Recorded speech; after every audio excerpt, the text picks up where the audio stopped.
Warning, the following stunts are done by trained professionals. Actually, we're not trained. Robbie is just a dumbass and decided to do a drunken fantasy football podcast. The thoughts, opinions, and takes are ours and ours only. It is not our fault if you lose in fantasy football or sports gambling. Viewer discretion is advised.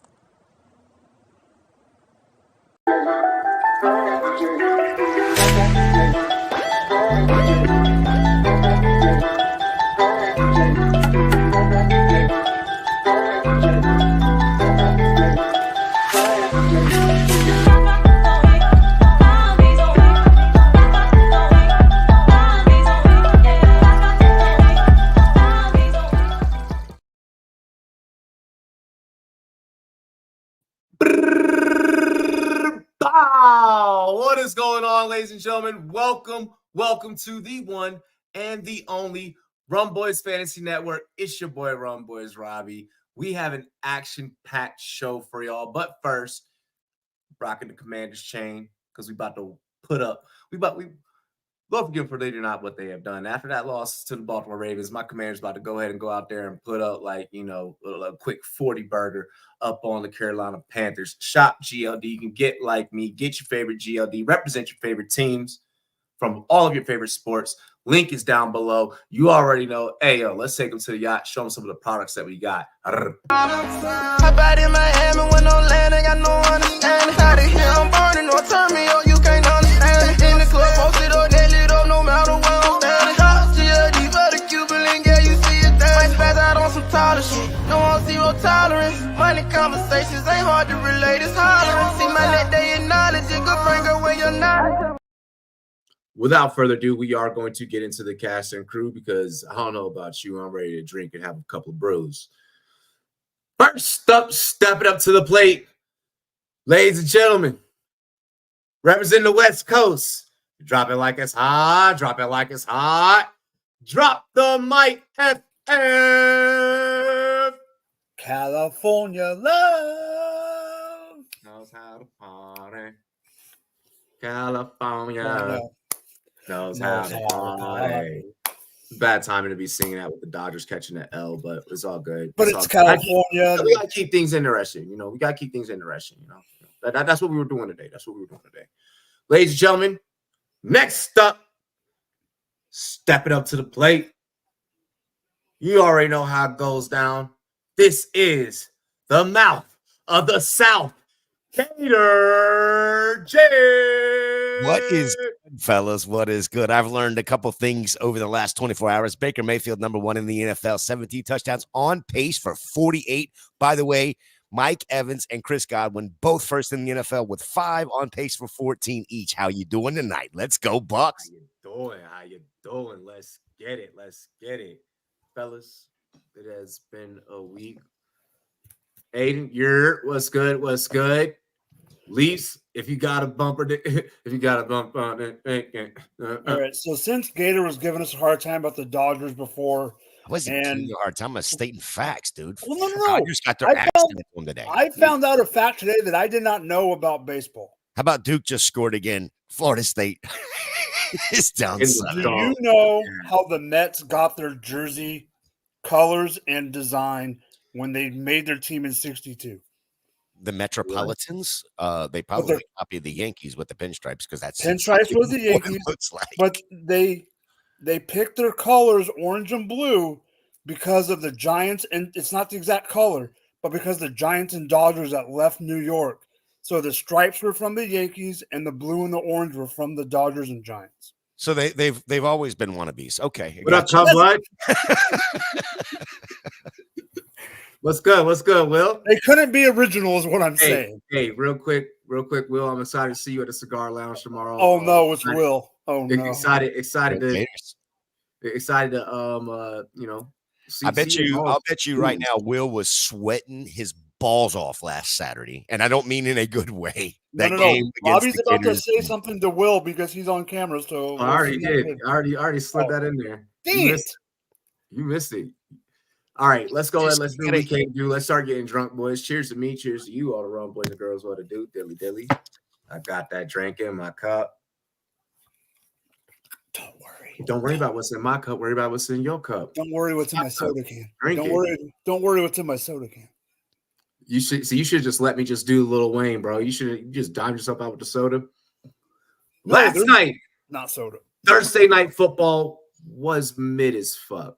Like when I say mid, like I've had cartel break. I've seen more mid. I've seen more mid. Javonte Williams wasn't mid last night. We're gonna get into it. First, I want to talk about the Saints. All right. Who? What's next for the New Orleans Saints? Fire Allen, trade and rebuild. How can you even attract marquee players to that dumpster fire? But then also on the flip side of the coin, how about Denver and Bo Nix looking like Box State royalty, eh? Mike, take us away. All right, my camera's trying to focus. Whatever. All right. I do think Dennis Allen is the problem. However, Dennis Allen's not going to get fired. At least this year, I don't think it's going to happen. I think he gets one more year, no matter what. Is that a travesty for the Saints? Damn right it is. Rattler, is Rattler the answer? I don't know. I am a Rattler guy. I will say that. I don't think I don't think this is a fair test for Rattler. They don't have a line. He's really supposed to be Adonis's dad. Sorry, Drake. Continue. I don't think he has the line. I don't think he has right now, especially. Olave was out. Shahid's out for the year. Gosh dang it, my Scott Fishbowl team. Bob Means was like the number 1 or number 2 receiver on Cedric Wilson caught a freaking touchdown. Taysom Hill is still out. Kamara didn't do much. Kendre Miller. The defense can't tackle if their freaking life depended on it. It's almost like they got freaking butter on their hands. Rattler looks like Mahomes, but instead plays like Will Levis. I agree with that comment, but also with that same breath, Rattler looks like a dude that would play Patrick Mahomes in a biopic about Patrick Mahomes. No, that's Dylan Raiola. So I think the Saints are just the Saints, but they're not. He ain't gonna get fired, should he? Yes. Okay. Yeah, it's as a Buccaneer fan, I may come off a little biased, and that's fine. Looks like that Mahomes worked off a Timu. Fuck. But that's okay.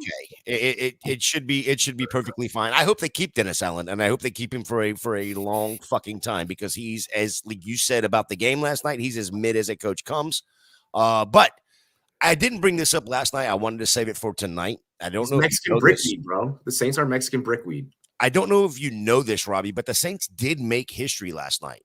They were on the wrong side of history, of course.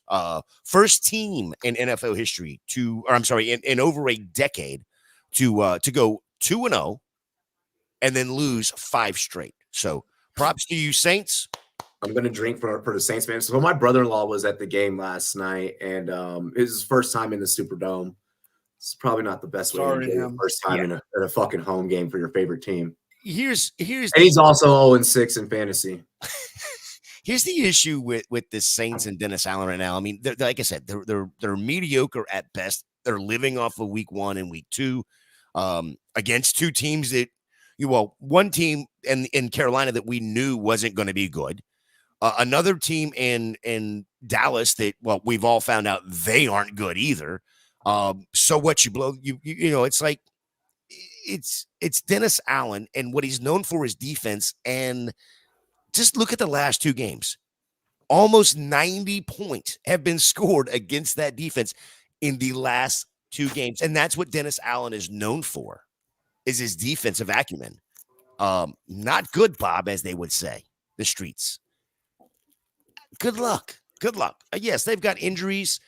You asked the question, do they start trading people? Who are they going to trade? What are they value? Right? They've got 2 things of value right now. One of them being hurt, and that's Chris Olave. They're not going to get rid of Chris Olave, I don't think. The other one is Alvin Kamara. What can you get for a 95-year-old running back? 95. It is not even that. Let's also factor into the facts that the books are fucked. Financially, they are screwed. Yeah, aren't they cash strapped? Yeah, they are cash strapped. So kind of also going in hand in hand, you know, in order for the Saints to be able to bounce back, they need to not only have, you know, draft picks be fucking gems, but free agency, you need to be bringing in bona fide veterans that are already accustomed, ready to go, like, you know, and ready to go out there and play and ready to lead a locker room.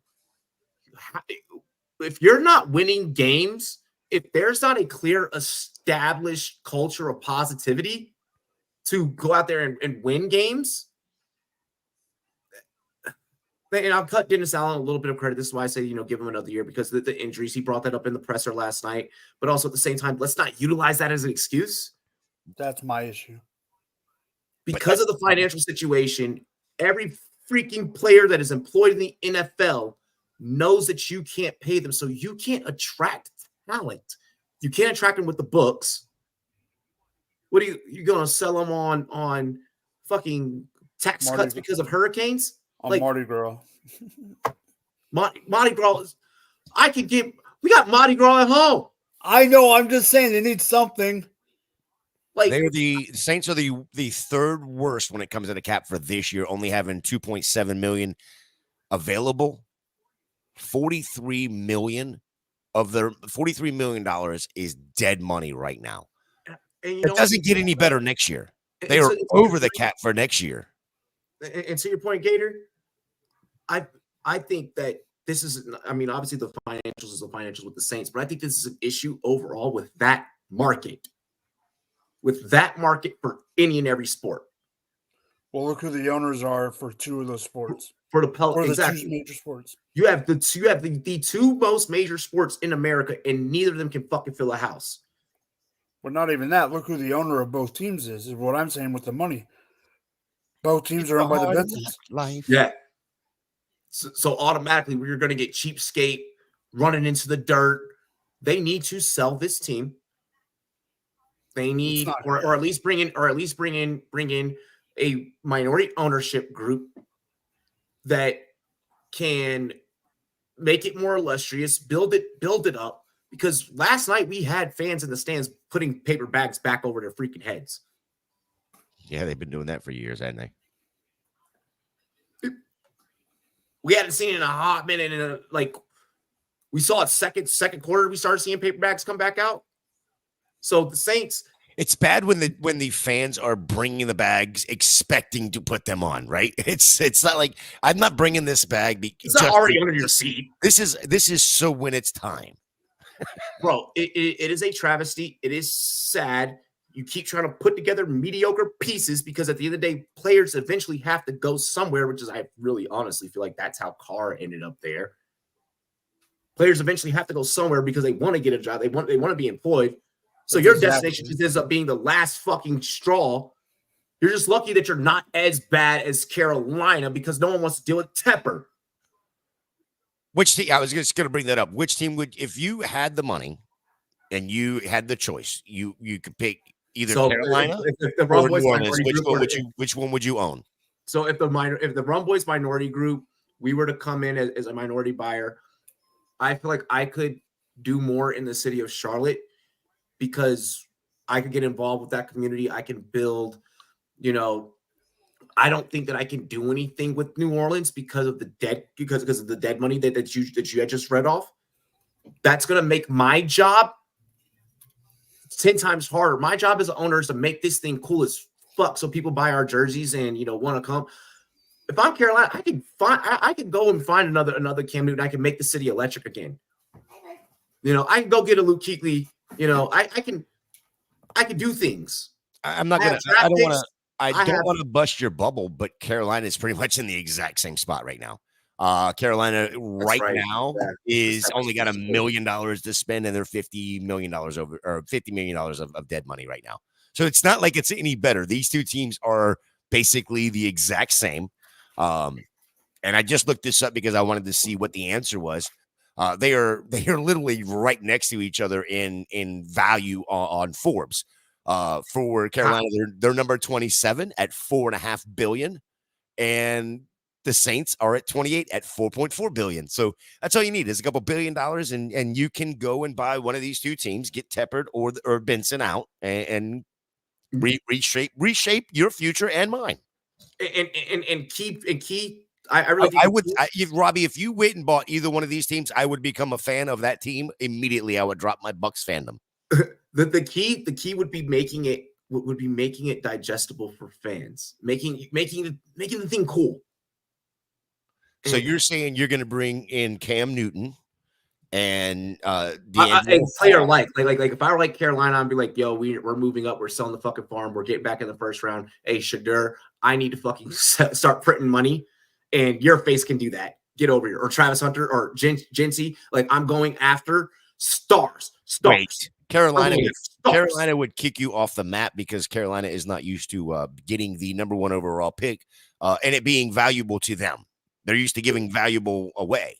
This is valid. I do want to flip over to the other side because a team does deserve, while we just grabbed a group of, we all passed around shovels and took turns just dumping the fucking dirt on the New Orleans Saints. Not hard. I do want to give and sing praises. And I'm going to use this moment to say, I told you so. Because Bo Nix, I said, hey guys, he's gonna set Denver on fire. He's gonna set this. Oh, that's probably not a good sentence to use here in Denver. He's gonna bring Denver back to life. You know, he's gonna be Box State royalty, and it is proving to be true. There were a lot of great things because of the looks that Bo Nix was being given, and Gator and we were covering it, that allowed Bo to be like, well, fine, I'm just gonna take off with my legs and now try and beat that, and whooped their ass for 4 quarters, looking like vanilla Knicks, like looking like it was just crazy. It was crazy the way that Bo Nix was playing last night. I understand for Portland Sutton managers, you guys ended up with a goose egg. Comes with the name of the game of fantasy football.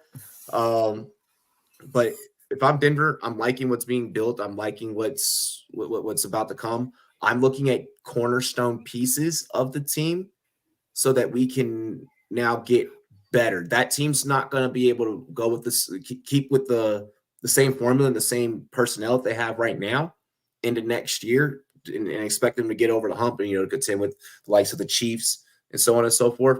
In order to do that, that defense is going to have to be the mainstay. That offense is going to have to bring in receivers. But I think if the Knicks can maintain the style of play, you're going to see some, maybe not top tier names, but kind of how we saw Christian Kirk leave Arizona and then go and, kind of be a thing in, Jacksonville. I think we could see something like that where a player that's on the rise or, on the bubble, could be paired up with them. Will says Genty for Heisman. We got into that argument, and no one wants me to select Travis Hunter. I guess good thing I don't have an AP vote. So, yeah. There's a reason you don't yet. Fuck you. It's for your reason on Genty. Gator, your take on the Broncos, and then you already gave yours, right? Yeah, boom. Gator than me, then. Yeah, the thing for me is when you look at it for fantasy, okay, Bo Nix is Bo Nix. He's just going to be that mediocre, steady Eddie. I mean, right now he's QB8. Okay, fine. The reason he's QB8 is because he does have the rushing upside, which, in that Sean Payton offense, that's a little wrinkle that you didn't see when Sean Payton was down in New Orleans with Drew Brees. That can be added in, and that's perfectly fine. I mean, he's averaging just over 7 yards a carry. Last night he was like 7.5. The week before it was like 10. But he's had a lot lower numbers, but he's averaging right about 7 yards a carry. But if you look over since week 4 when they played the Jets, week 5 they played Vegas. Week 6 they played the Chargers. Last night they played New Orleans. Next week they play Carolina. So get all of these, we talked about this last night, Robbie. Get some of these plays in there that he's had issues with, whether it's in practice or in the game. Let's run these plays. Let's get him a little bit more comfortable. Let's get the timing down, because here comes a gauntlet. Come week 9, they got at Baltimore. Week 10, they're at Kansas City. Then they're at home with Atlanta. Then they get Vegas and Cleveland. Then their bye week is not till week 14. Here's the problem I'm having with Bo Nix. right now. Come off of that bye. You're at home against Indy, then you're at the Chargers, at Cincinnati, and you close out with KC. Right. I'm not saying this is going to be a playoff team by no means. I like the way that Bo Nix is playing. Absolutely good. Don't know if he can maintain this throughout the year, because if he's going to run like he has been over the last 2 or 3 weeks, where he's getting 8 to 10 carries, buddy, that takes a toll. That's going to take a toll, and it's going to take an even bigger toll on a rookie. We don't know what they have on the outside. Cortland Sutton, what did Cortland Sutton get last night? 1 fucking target? That's insane. Did he even get a target?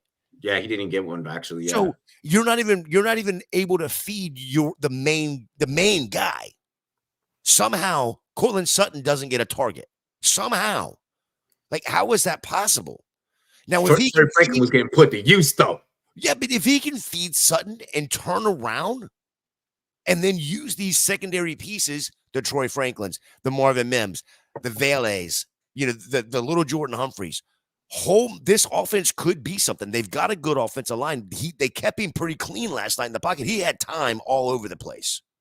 The problem I'm having right now, we're not using the main character in the movie. Somehow this character has now become a bystander. If Sutton gets used, Javonte has a normal night.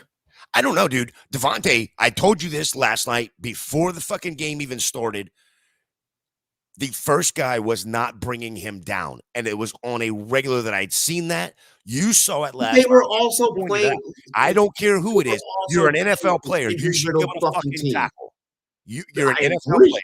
You should be able to tackle. And they've missed the most tackles of any team in the league. But it wasn't. We read that last night. Yeah. But it wasn't just the first guy. 130. It was the second guy. He was bouncing off of people. He looked a spry, as they say, as if he was in his rookie year again.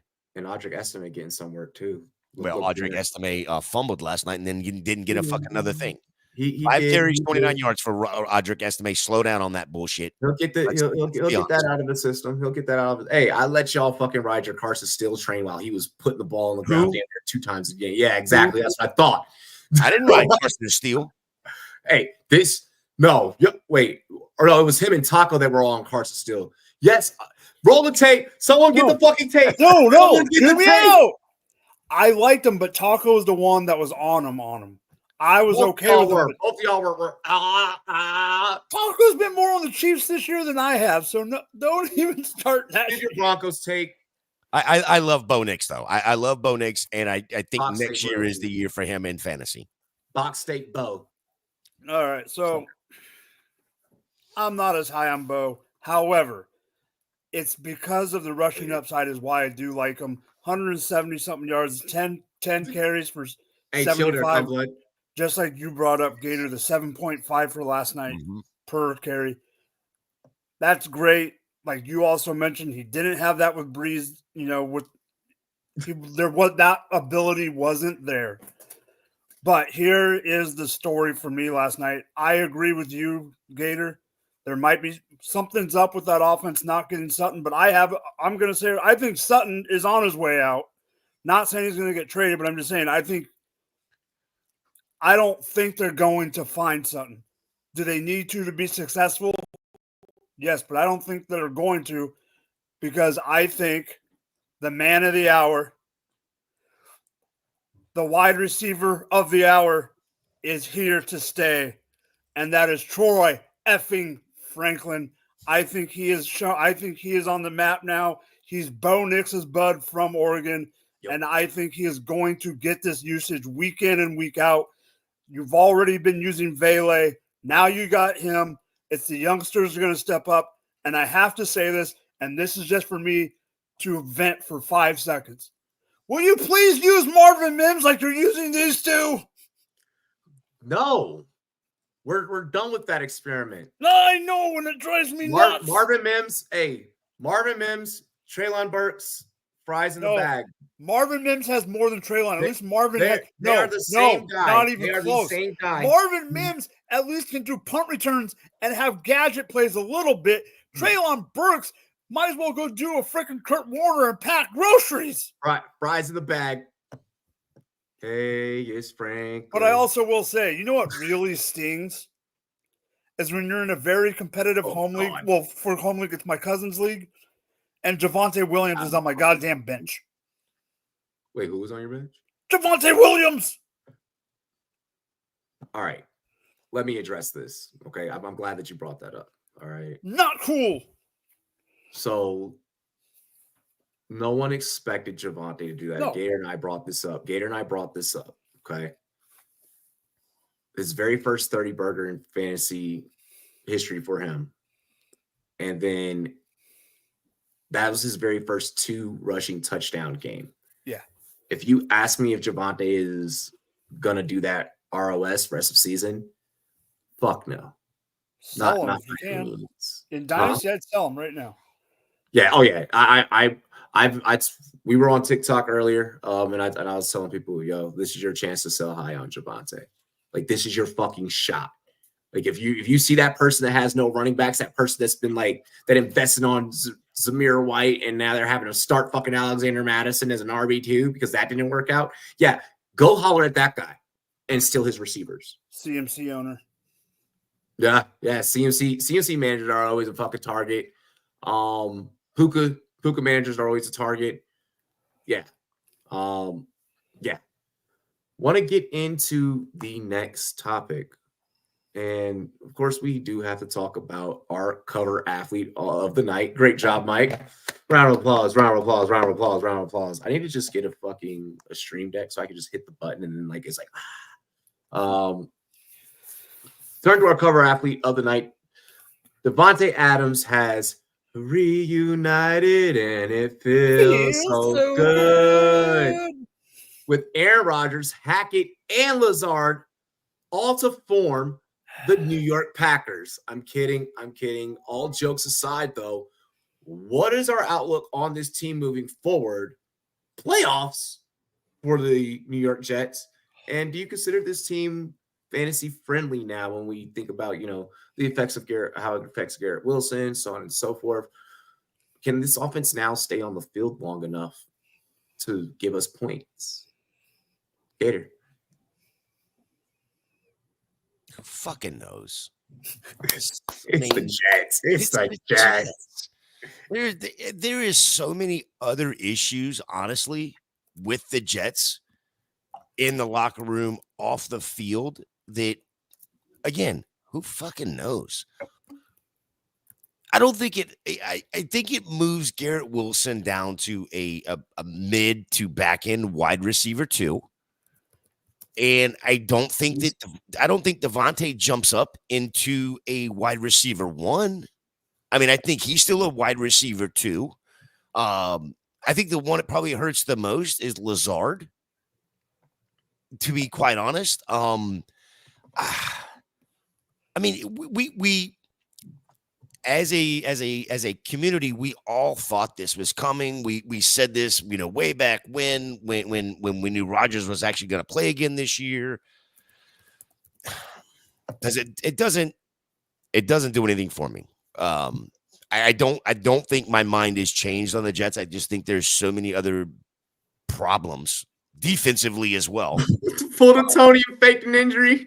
Yeah, that's the one thing. I said this a couple weeks ago, or whatever, right after the trade happened, that I fully expected him to get off the plane in New York, a la Kadarius Toney getting off the plane in KC.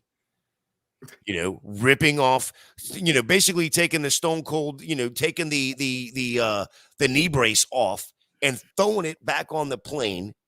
And then Willy Wonking it and rolling down the stairs and standing up with his cane.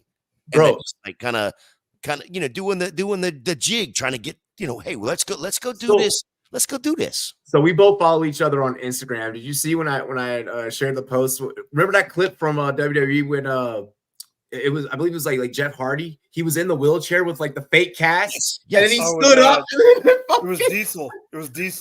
Oh, it was Diesel. Okay. I don't know why I thought it was Hardy. Oh, it was because of the Diesel. move that he did afterwards. It was because of the Diesel. clip. Yeah, bro.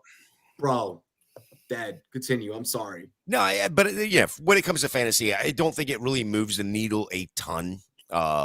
Maybe it helps. Maybe it helps Aaron Rodgers a little bit. But look, if you have Garrett Wilson, if you have, Devontae Adams, if you have Breece Hall, you're not taking him out of your lineup. No, you can't. So does it change anything? No. I'm always shocked at the amount of, like, when I'm doing the TikTok lives, the amount of Jets pieces that people are always including in the side of moving off their teams. I'm like, well, why? I always like to ask their perspective. Like, why do you feel like you want to entertain this talk, entertain this trade? And I always end up with the same thing of, motherfucker just sent me an offer and I don't really know, type of response. And my response is always your response, Gator. Maintain that offense. Right now, with the way that things are kind of looking, let's give it at least this week, next week. And then if you want to start talking about moving pieces or what productivity in the backfield looks like, then I think that now that's a justifiable conversation. But I think that this team might be. I think the biggest issue for me, Williams going to Shanghai. Fuck. And this tells me more about the Raiders than anything, is when the Raiders acquired him a couple years ago, they sent 2 draft picks, including a first rounder, to Green Bay, and then turn around and sign him to a $140 million deal, right? What did the Jets do here? They sent a 4th round, could be a 3rd, or is it a 3rd? Could be a 2nd, whatever, right? And then the Jets took on all the money. Jets fucked up there. Jets fucked up there, eh? Yeah, maybe, but I think doesn't Rodgers have 2 years left on his deal? Yeah, yes. So does Adams. Yes, this year and next year. It's all in. That 3rd was a dumpus contract, same value as Jahan Dotson. Dead. I'm dead. We did not just go there with the Jahan Dotson. Mike, how do you feel? How do you feel? I mean, I think we all kind of agree with what Gator said. I'll just go a little bit further into it. Fantasy-wise, I do think this helps Garrett Wilson a little bit. It hurts him in the red zone because you know that Devontae is going to be the red zone target in the end zone and all that. But I do think that it's going to help Garrett not having to be on – Garrett's not going to have to be on the Surtain guarded him. All the top dogs. Now that's going to be Devontae. So that's going to help Garrett. In deep leagues, I think Conklin might be the man. I think Conklin's probably not going to be much anymore. Williams is probably going to be. Begin with. But for deep leagues, every once in a while, you had to play someone in the tight end position. But overall, like Gator said, you're not going to not play Garrett. You're not going to not play Breece. You're going to play those guys. Is it an all-in thing? Yes. But no team has made the playoffs since firing in the last 30 years or something, since firing their coach midway through the season. They're not going to make the playoffs. It's going to be more about them getting rolling, and then they're going to go all in, even more next year. Hello, brother.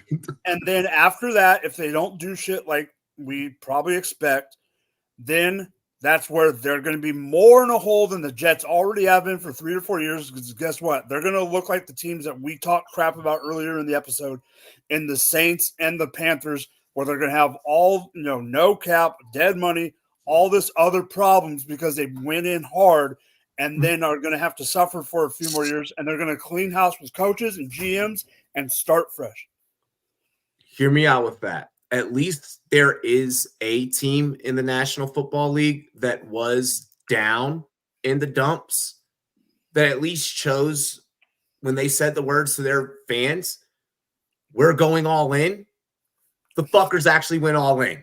All right, so I'm not going to fault New York for that. I'm not going to fault New York for that. No, I'm Jerry, not faulting Jerry, that was a shot at you. That was a shot at I'm you, not Jerry. faulting them for going all in. I'm faulting them for going all in with making the wrong decisions. Hear me out.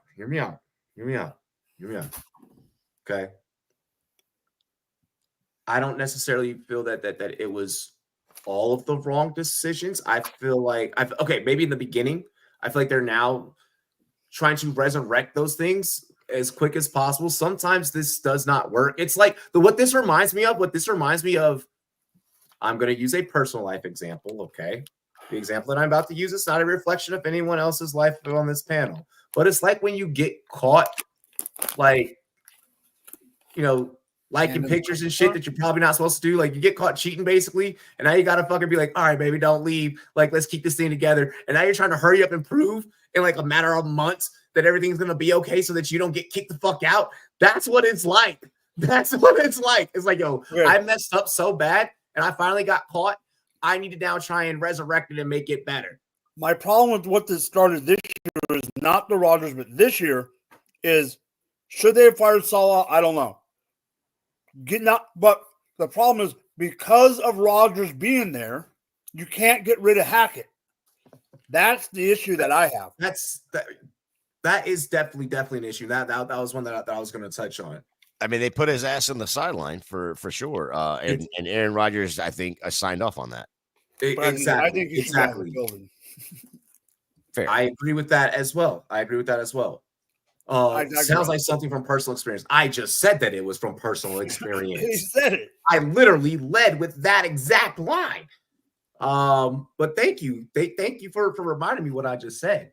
No, all in all though, like fully encompassing, I feel like they formulated the New York Packers, say it jokingly, but I feel like that they did this for a reason, because in their minds, they wholeheartedly believe that this formula can actually work. I don't know if this is a classic case of can't teach an old dog new tricks, because you're letting lead GM Aaron Rodgers kind of pulling the whole LeBron James effect, controlling everything, letting the player run things. He's an old fart, from player standpoint. At the age that he's at is when a lot of guys that are former players are becoming coordinators.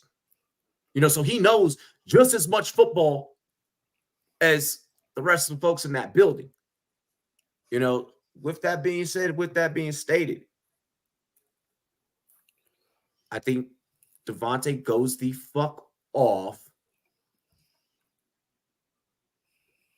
Not using a meme as something serious, but there's a meme that's floating out there where it's Antonio Brown throwing the jersey off, and it's captioned Garrett Wilson when he sees Aaron Rodgers and Devontae Adams calling their secret plays that he has no idea about. I think that's going to I think you're going to see little things that the Jets offense hasn't been able to do before, but Rodgers is used to being able to doing, because he's always throughout his career has had a star receiver even before Devontae got to Green Bay.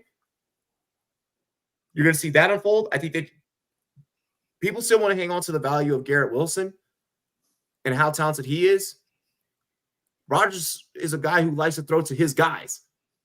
Look at how long he fucking held on to Jordy Nelson and kept trying to feed Jordy Nelson. When Jordy was like, bro, my body hurts. I need to sit down.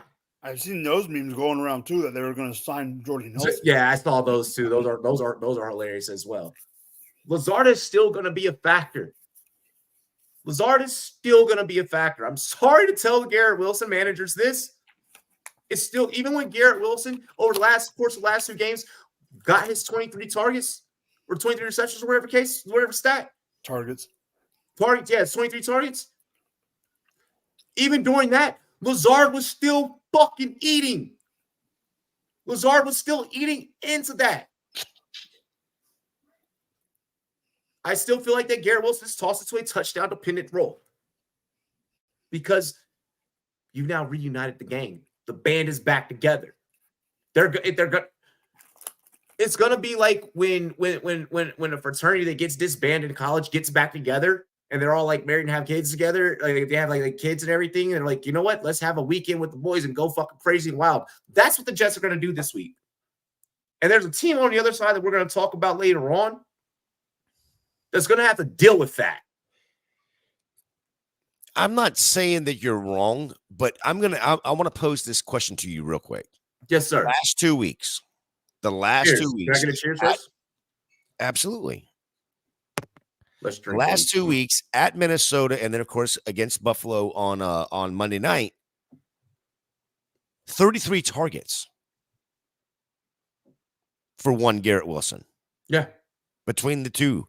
Now, 23 of them were against Minnesota. I'm not saying that it's not going to be Devontae Adams as the wide receiver 1. It's going to be Garrett Wilson as the wide receiver 2. It is. My question is when you look at what Aaron Rodgers has done over the first 5-6 games, the outlier game is the one in Minnesota where he threw for 54 attempts, right? 40 attempts on an average, less than 40 attempts. Lazard is going to be the odd man out. Even if it is Aaron Rodgers' guy. I am going to be watching this game with a fucking microscope, bro. Like I'm when I tell you I'm going to be nitpicky, and like you guys see me when I get like really film nerdy, like Gator, you and I, we were talking about, the difference between, palms and quarters, and then also the similarities between two last night. People were like, I got messages in my DMs this morning. They're like, I love that you broke that down, but I also had no idea what the fuck you were talking about. Like I had like one TikTok user that was like, yo, what the hell was that? He's like, I've never heard like literally his exact words, like, I'd never heard a YouTuber give that perspective. I'm like, well, that's why we're analysts that just so happen to be on YouTube. No, but with that said, I love that you bring that up. I feel like we're going to be studying this one with the fucking microscope. I think that this game is going to take us at least 2 watches before we can go to the public, go to our followers, and really wholeheartedly give clear advice on what they should do moving forward. I think the other thing people need to keep an eye on or keep in mind is Devontae Adams has not played in 3 weeks. Nope. Whether that's a true injury or him going, fuck this, I'm not playing for this team, we don't know yet. I heard from someone close to him, and it's been close to him, that it was a real injury. It's been over 2 years since he's had Aaron Rodgers. So temper expectations when it comes to at least this first week. Well, let's see what we have. I'm not saying sitting by no means, because it's Devontae fucking Adams. Adams, exactly. Yeah. That's been what I've been telling people. Like, it's Devontae Adams. You really can't sit him. Got a quick fantasy question. Chargers defense or Saints defense? Well, Chiefs defense or Chargers defense. I'm sorry. Yeah, I was gonna say that's not a question. If you had Saints in there, it's not a question. Yeah, my fault. I fucked up. It's gonna be Chargers defense. That's probably gonna give you your best bet.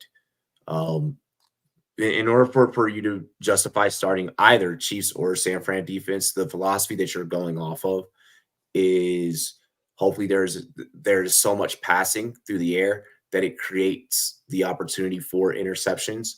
But both of those quarterbacks are just so goddamn good that banking on an interception in what could be a high-scoring affair, it's just too much. That's too much of a gamble. That's too much volatility. I feel more comfortable starting the Chargers against Arizona.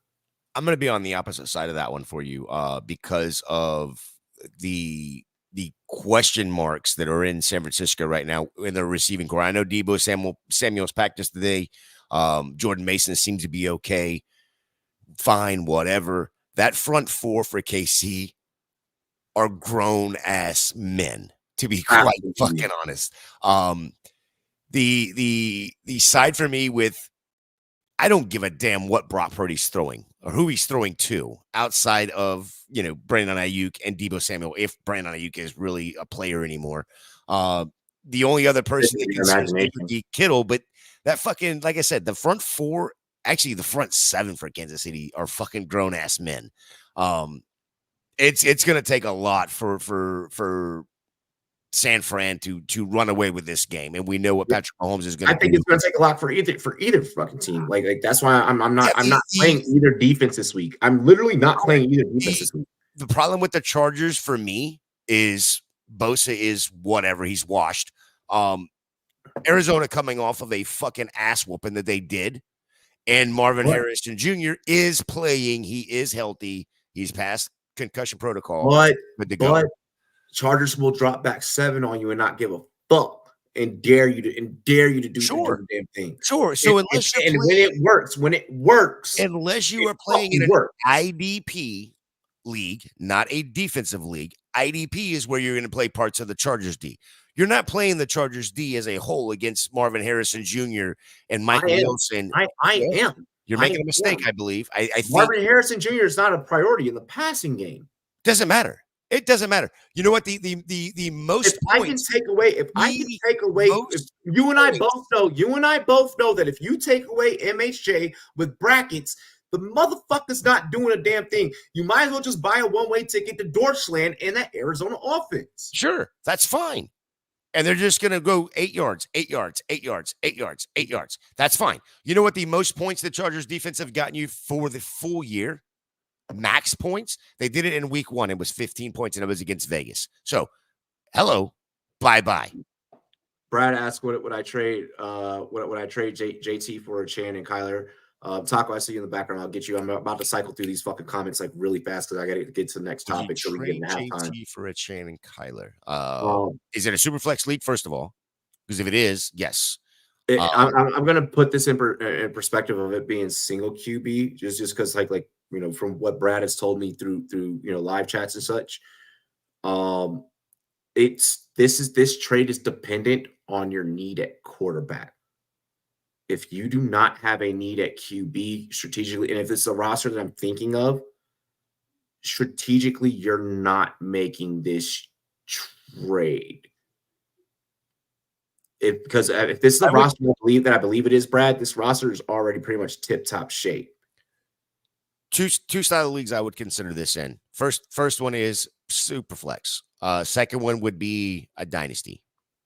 Superflex, I'm definitely doing it. Dynasty, I'm definitely doing it. Hell, even redraft, if I'm weak at QB, if I don't have, upper echelon QB, I don't have like a Josh Allen, David Daniels.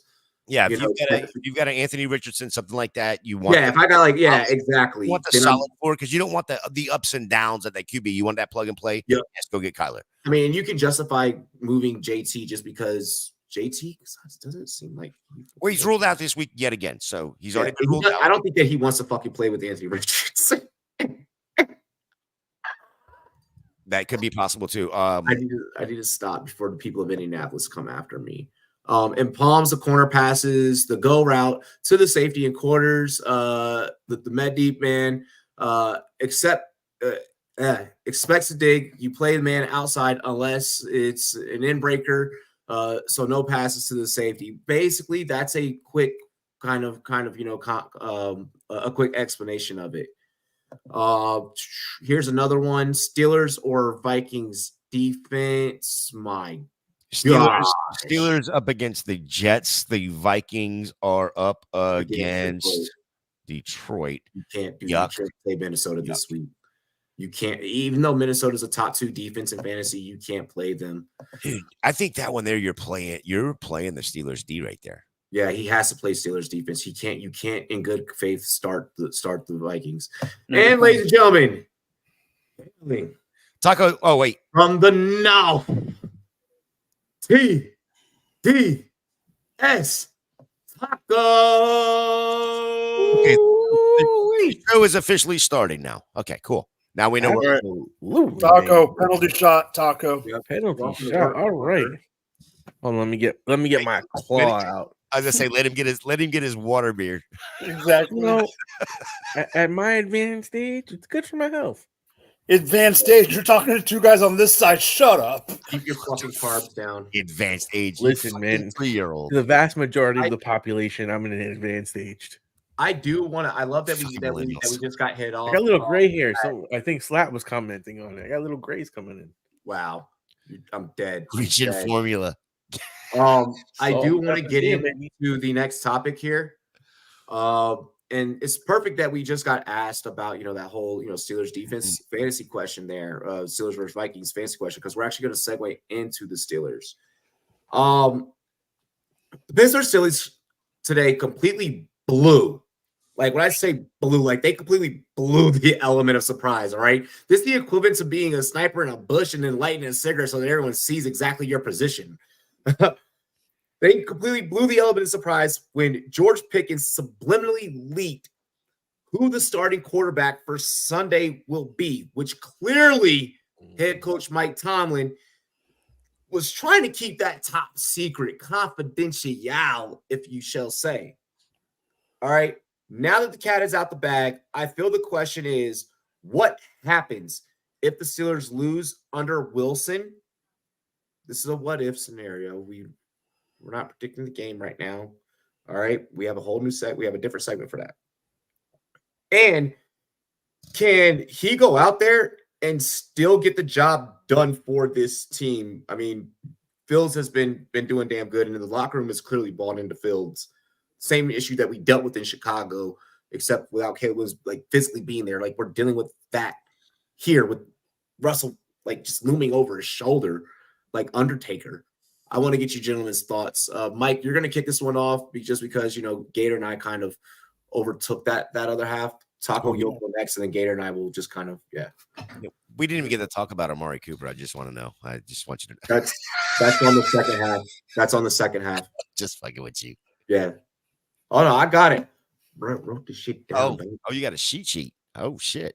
It's in the chat. I have to write this motherfucker. Don't pay attention to the chat. That's the problem.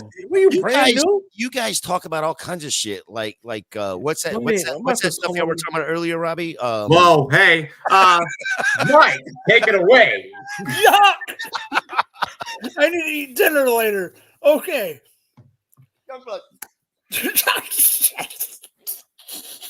Nah, Sabina. Mike, take it away. So we're talking about Justin Fields, and I'm lost. Justin Fields and okay. So Steelers are idiots. Well, it's not the Steelers are idiots. George Pickens has already been known as an idiot in the locker room and blah, blah, blah. And now he pulls this crud. So this is just another indictment on his off the field character. Is he the next, not saying talent, I'm just saying head case. Is he the next Juju and freaking AB being dumb? He might not be making TikToks in the locker room, but he's doing other shit that's stupid. When it comes to the field, I believe that Justin Fields should still be the quarterback. It shouldn't be Russ. But damn it. At least look at the comment. So there is a bet on Robbie can never say the channel right, so I'm just going to say it right for him. There is a bet on TBQ Sports for the year, and the bet is for Mr. Gillespie's rat tail because he thinks the Steelers are going to win 12 games. Snip, snip. I'm the one that made the bet with him. They're not going to win 12 games if you put Russell Wilson in there. They're not going to win 12 games but I'm just saying Fields has done okay so far. Yes, there's limitations to the team, but I don't think it's Fields. Has Arthur Smith gone out there and rocked it and shown how good of a coordinator he was before he became the worst head coach? No. But I don't think Russell Wilson's the answer. I think they just need to I think they're doing this just because they brought him in. I think they're doing it because of the clout of the name and not because the actual performance on the field. What clout of? He still has clout with the name. He has no clout. Yes, he's got a Taco. He's got a ring. That's gonna bring it. That still brings some clout in. I'm not talking with me and you. I'm talking overall. I get it. We're generous.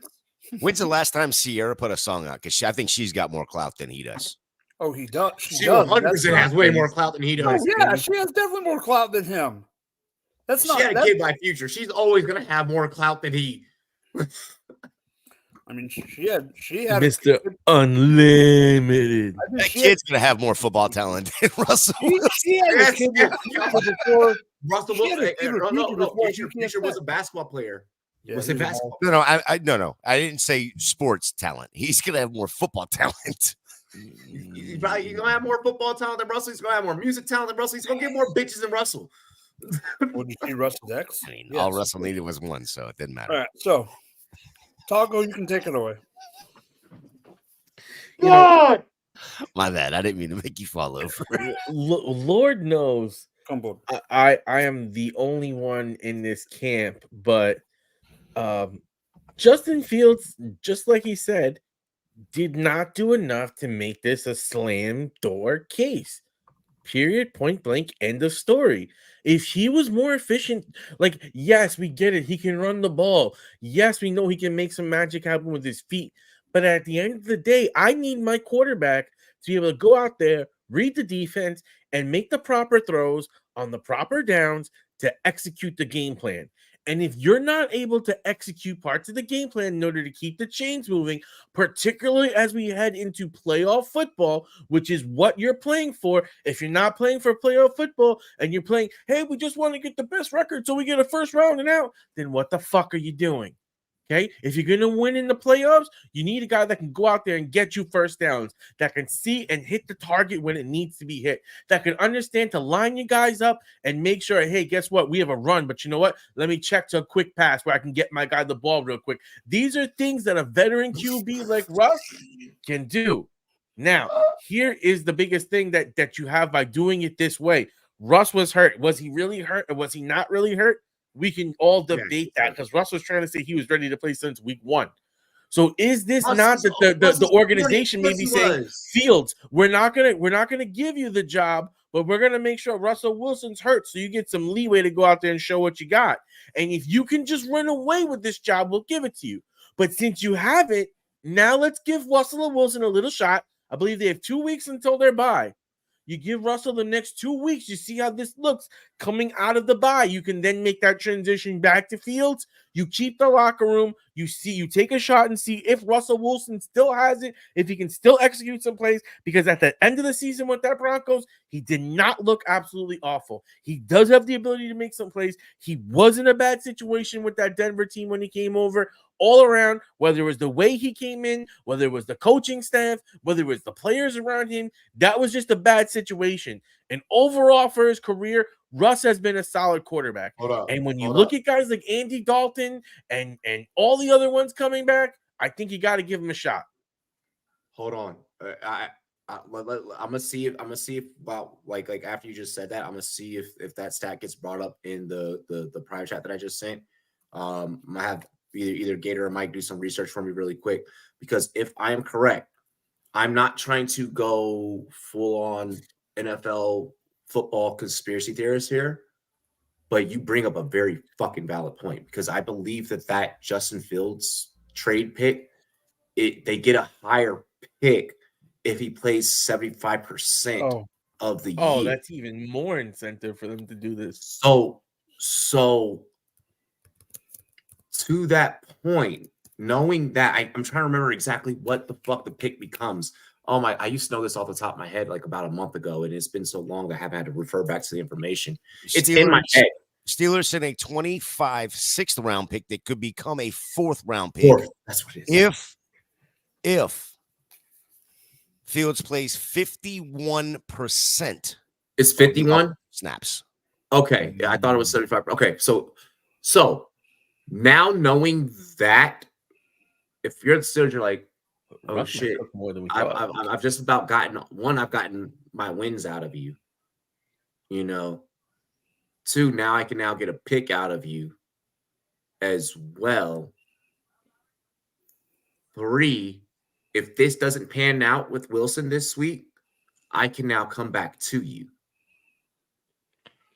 But here's if you're the Steelers, if you do that, this is a fucking dangerous line to walk on. Luckily, you have. I don't think you give Russ 1 week though. I think you give him till the bye. So it's 2 weeks. No, I wouldn't do that. I'm not doing that. I'm not with that fan base. Not with that fan base. Hell no. Not with that fan base. You're 4-2 right now. I don't think you give Russ 1 game, and if he looks bad, you pull him. No, yeah, I definitely give. I'm 4-2. I'm 4-2, and I want to keep it moving. Knowing that Fields has, so also look at the way that Fields handled being benched, okay, or quote unquote, we don't really know yet, quote unquote, we don't really know. If look at the way that Fields handled it, okay, I'm already seeing. I'm obviously thinking, not like mediocre ass Mike Tomlin, because this is clearly a Tomlin decision. This isn't like an organizational decision. I feel like any good GM would be like, yeah, no, we're rolling with the hot hand. No, we've done figured out it's not a Tomlin decision. This right here, 100% is a George Pickens decision. We found that out today. Pickens is also a fucking idiot too. Can I just say something? In a minute. If Russell Wilson comes here and balls out, I'm gonna go crazy. I'm not. We'll get on that in a second. We're right now. Train of thought. Okay, because the topic at hand isn't if Russell Wilson balls out. That's on no one's mind. Obviously, we know the outcome of that. Okay, if you ball out and you beat the fucking Jets, the fans don't chant "bring back Fields," and you get to start the following week. So that's a moot point. The main point, which is probably, especially with what the Jets have now done, the main point, which is probably the greater outcome here, is the Steelers losing. You embarrass the shit out of fucking Russell Wilson by throwing him out there when you already had a good thing going. You end up losing a game that you probably maybe didn't really need to lose. Or at least if you lost it, you at least lost it with the guy that you were riding the hot hand with. The only thing that this does for the Steelers is answer the question if do we play him moving forward or not in regards to Russell Wilson. After this, you run Justin Fields probably the course of the rest of the year. This is the NFL. This is not the fucking MLB. This is not the NBA. You do not get 60, 80 plus some odd fucking games to prove your worth to a team. This is a what have you done for me lately business. Russ, it didn't really even seem like in training camp that the players were galvanizing around you. The writing was on the, it was always Fields. It's been Fields. Even when you were healthy during camp, all the highlights were Fields.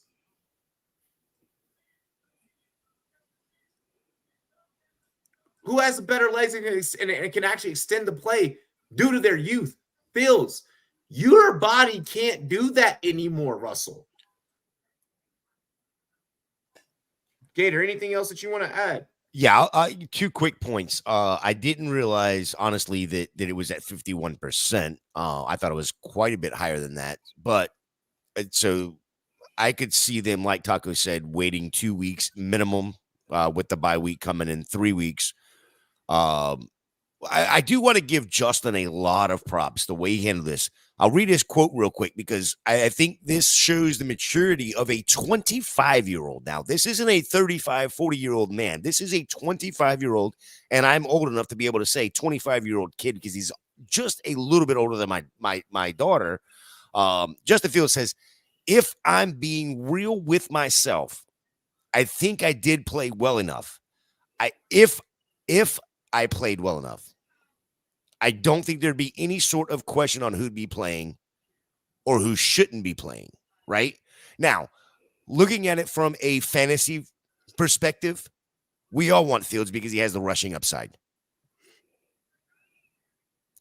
This isn't fantasy football that the Pittsburgh Steelers are playing. I'm thinking about it from the NFL. They're playing this game. Hang on, Robbie. Hang on. They're playing a game where they paid $1 million to Russell Wilson. It doesn't cost them a dime more if Russell Wilson plays 5 snaps like Aaron Rodgers did last year, or if he plays 0 snaps, or if he plays every other snap of the rest of the year, right? But if they run out Justin Fields for 52%, they go from a 6th-round pick to a 3rd-round pick. I don't think this is a Tomlin decision. I think this is more high. This is higher up than Tomlin because I think if it was Tomlin's decision, he'd be like, "Fuck it, let's go get a fucking NFC North championship or AFC North championship," because nobody else outside of the Ravens in that division, the Browns and the Bengals, want to fucking do anything. Ohio is just like they're there. Justin Fields can't throw the ball. It doesn't matter. It doesn't matter. What do you mean? It doesn't matter if you can throw the ball. Can you win me a football game? Can you win me a football game? Have you seen Wilson go out there? Because Russell Wilson can win games. Justin Fields me a football game. Justin Rex Grossman got to a Super Bowl. Justin Fields is the exact quarterback that Arthur Smith wants. You can run it just enough. You can throw it just enough. I don't need a wide receiver. The issue is, for me, the way I see it anyway, is when you're looking at Pittsburgh, they're looking at value of that pick. Is Russell Wilson worth a third-round pick? And the answer to me is probably no. And this is also another thing for you to say that he can't throw the ball, but then for him to simultaneously lead in fourth quarter passer rating is absolutely fucking crazy. Okay, when the fucking defense is playing fucking one touchdown a game. When the defense is playing in any playoff game, you're going to sit back and you're going to be like, oh my God, we're down by 2 touchdowns. This game is over because Justin Fields really realistically does not throw touchdown passes. I'm sorry. I'm not saying he's bad, and I'm not saying. Are you looking at that from a fantasy scope? Or are you looking at? You gotta give Russ the shot. Are you looking at that from a fantasy scope? Or are you looking at that from an NFL scope? From an NFL, I can tell by the way you're acting which one you're. Look at how Russell Wilson is performing as the thrower of the football. In his last season with Denver, 26 touchdowns. Does Russell Wilson win football games though? Is Russell Wilson going to win me fucking football games with that defense? Robbie, throw me the ball, Robbie. Throw me the ball. Taco, question. Mm-hmm. What are you saying? How many touchdowns does he have, and what's the problem? My problem with Justin Fields is how many touchdowns does he have? I was just looking at it right now. He has 5 passing touchdowns. He has one less than Jaden Daniels. Who cares? What happened? He has one less passing touchdown than Jaden Daniels, Geno Smith, Jalen Hurts. He has the same as Will Levis, but he has one the same more. As Will Levis. He has one. So that less just shows you the wide range of players that have these touchdowns, right? But if he can win averaging games, less than one touchdown a game, are you saying he's playing spectacular football, throwing the ball less than 1 touchdown a game with nothing restricting him? Hold on. All right, I'm going to answer this from a player standpoint. Gator, feel free to thrown in 6 games. Gator, feel free to chime in. Gator, feel free to chime in here. Okay, as a player, okay, we've all are you and I, Jay, we've played on teams where you got that starter, you got that backup, that maybe have a little bit of a better of an arm, but you got that starter that can he may not have the best arm, but that motherfucker can break out the pocket. You know what I care about as a player?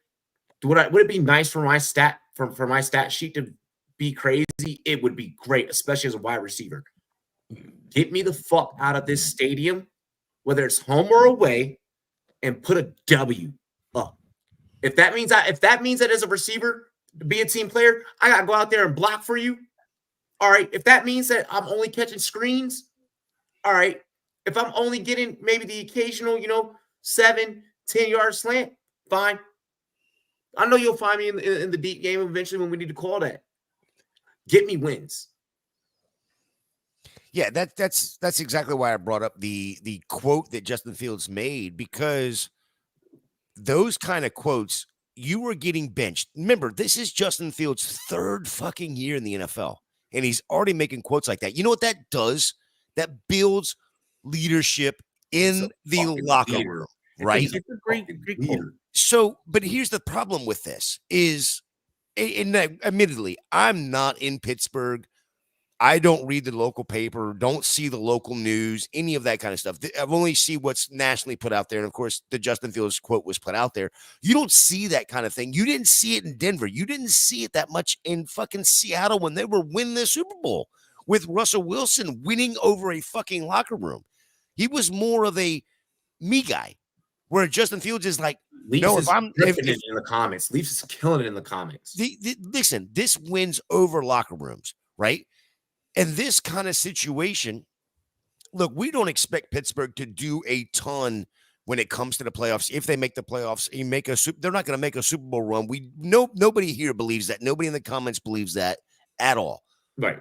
But is there a possibility that in 2 years, once this year is done, that they sign Fields to a longer deal, whatever the case is. They're not giving up their third-round pick, and now they're getting a little bit of value somewhere. Maybe they're able to build up the offensive line a little bit more. Maybe they're able to add another weapon, slot receiver, whatever, right, to give Justin that extra outlet.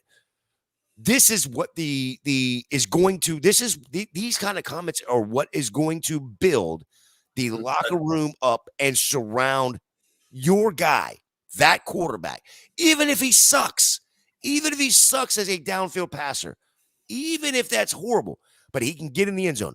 Mike, you brought up a minute ago that he only has 5 touchdown passes. He also only has 1 interception. Yeah, no, Taco brought it up. I was just making a point of who was in that range. Yeah, I'll put it this way. He's also got 5 rushing touchdowns. Yep. I did say that. So give him credit there, right? He's winning ball games.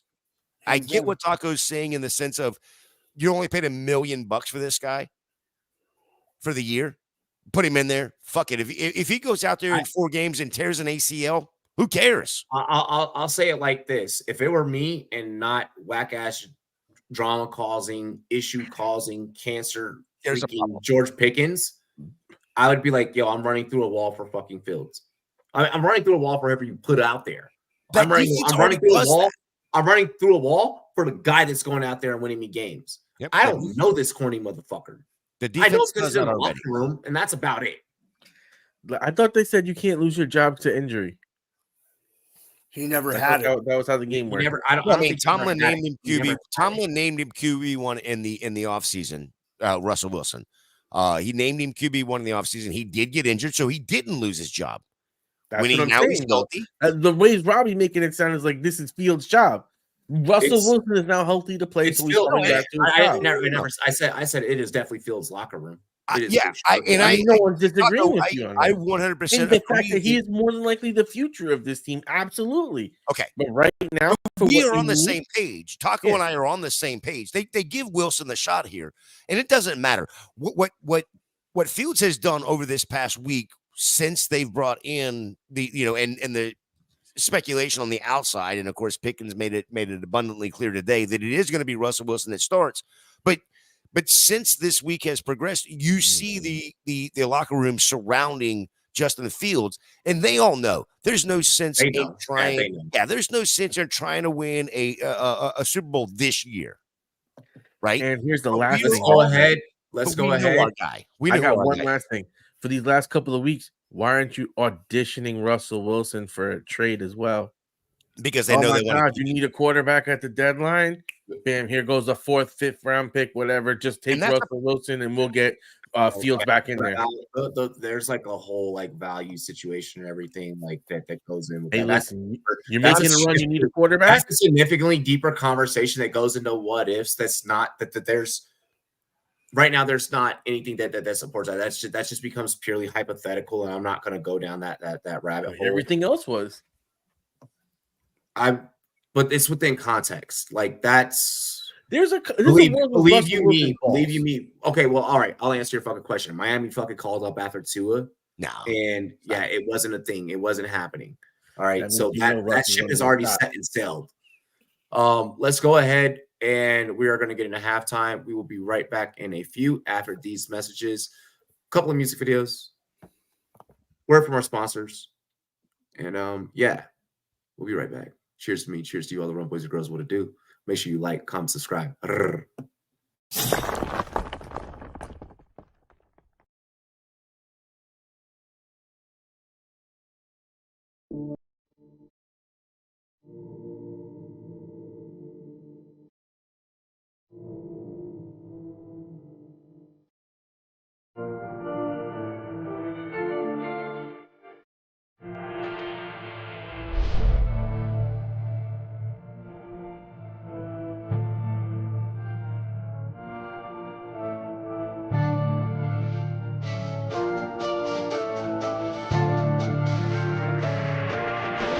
Just stick to the plan. Hey, stick to the plan. Hey, stick to the plan. Hey, stick to the screen. Sometimes you get what you get, so don't try to do what you shit. Just stick to the plan. And stick to the plan. And stick to the Hey, stick to the screen. Sometimes you get what you get, so don't try to go into shit. See, it's kinda funny. You stick to the road to the riches and hope you don't crash like some dummy. To get to this money, you cut every piece of the pie to find out you sliced into an onion. Now let's change the subject. These niggas who think they got something, but actually they end up with nothing. It's getting disgusting. I'm tired of the fucking assumptions. I'm about to blow up the corruption, so stick to it.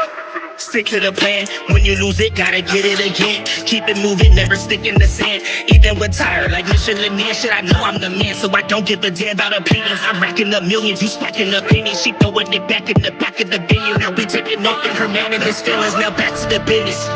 Back to the lab with my niggas. Actually back doing laps in the trenches. It's my second home. I ain't have to go visit. I stay resident, embedded to living the life of a nigga. By day we just niggas. At night we the victim. The light of go get 'em, so I'ma go get it. I stick to my plan. I stay on my mission.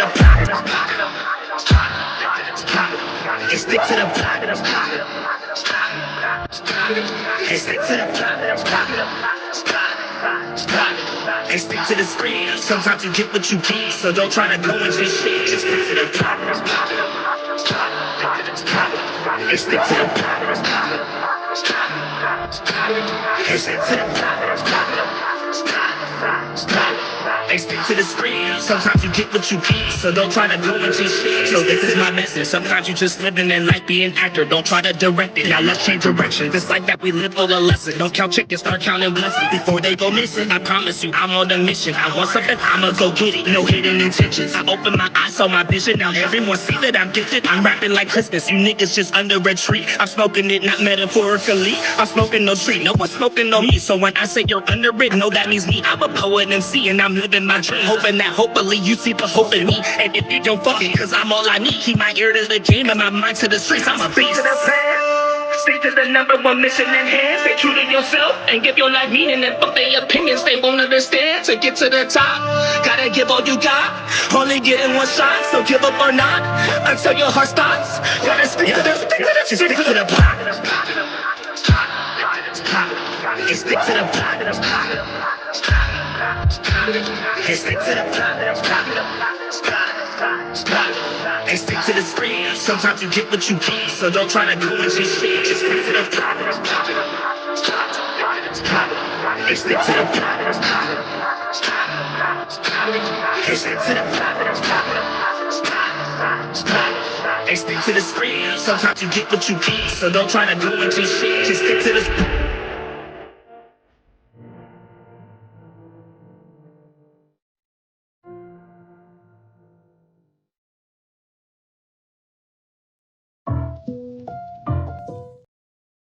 Ah, shit, I just did that. Fuck. 1 second. Hop out in Miami when I'm landing, got no understanding. Out of here, I'm burning, or turn me up, you can't understand. In the club, posted up, they lit up, no matter where I'm standing. Shots to your deep, but the Cuban link, yeah, you see it there. Might spaz out on some taller shit, don't want zero tolerance. Money conversations ain't hard to relate, it's hollering. See my net, they acknowledge it, good bring her when you're not. Hey, bro, Yeah. when is this gonna kick in? When's what gonna kick in?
What is good? What is good? We are back. We are back.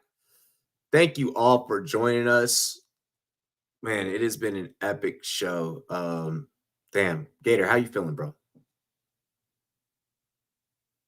Oh, muted. As a Gator fan, just watching the Knowles FSU Decimated. get fucking first time Duke's ever beat them.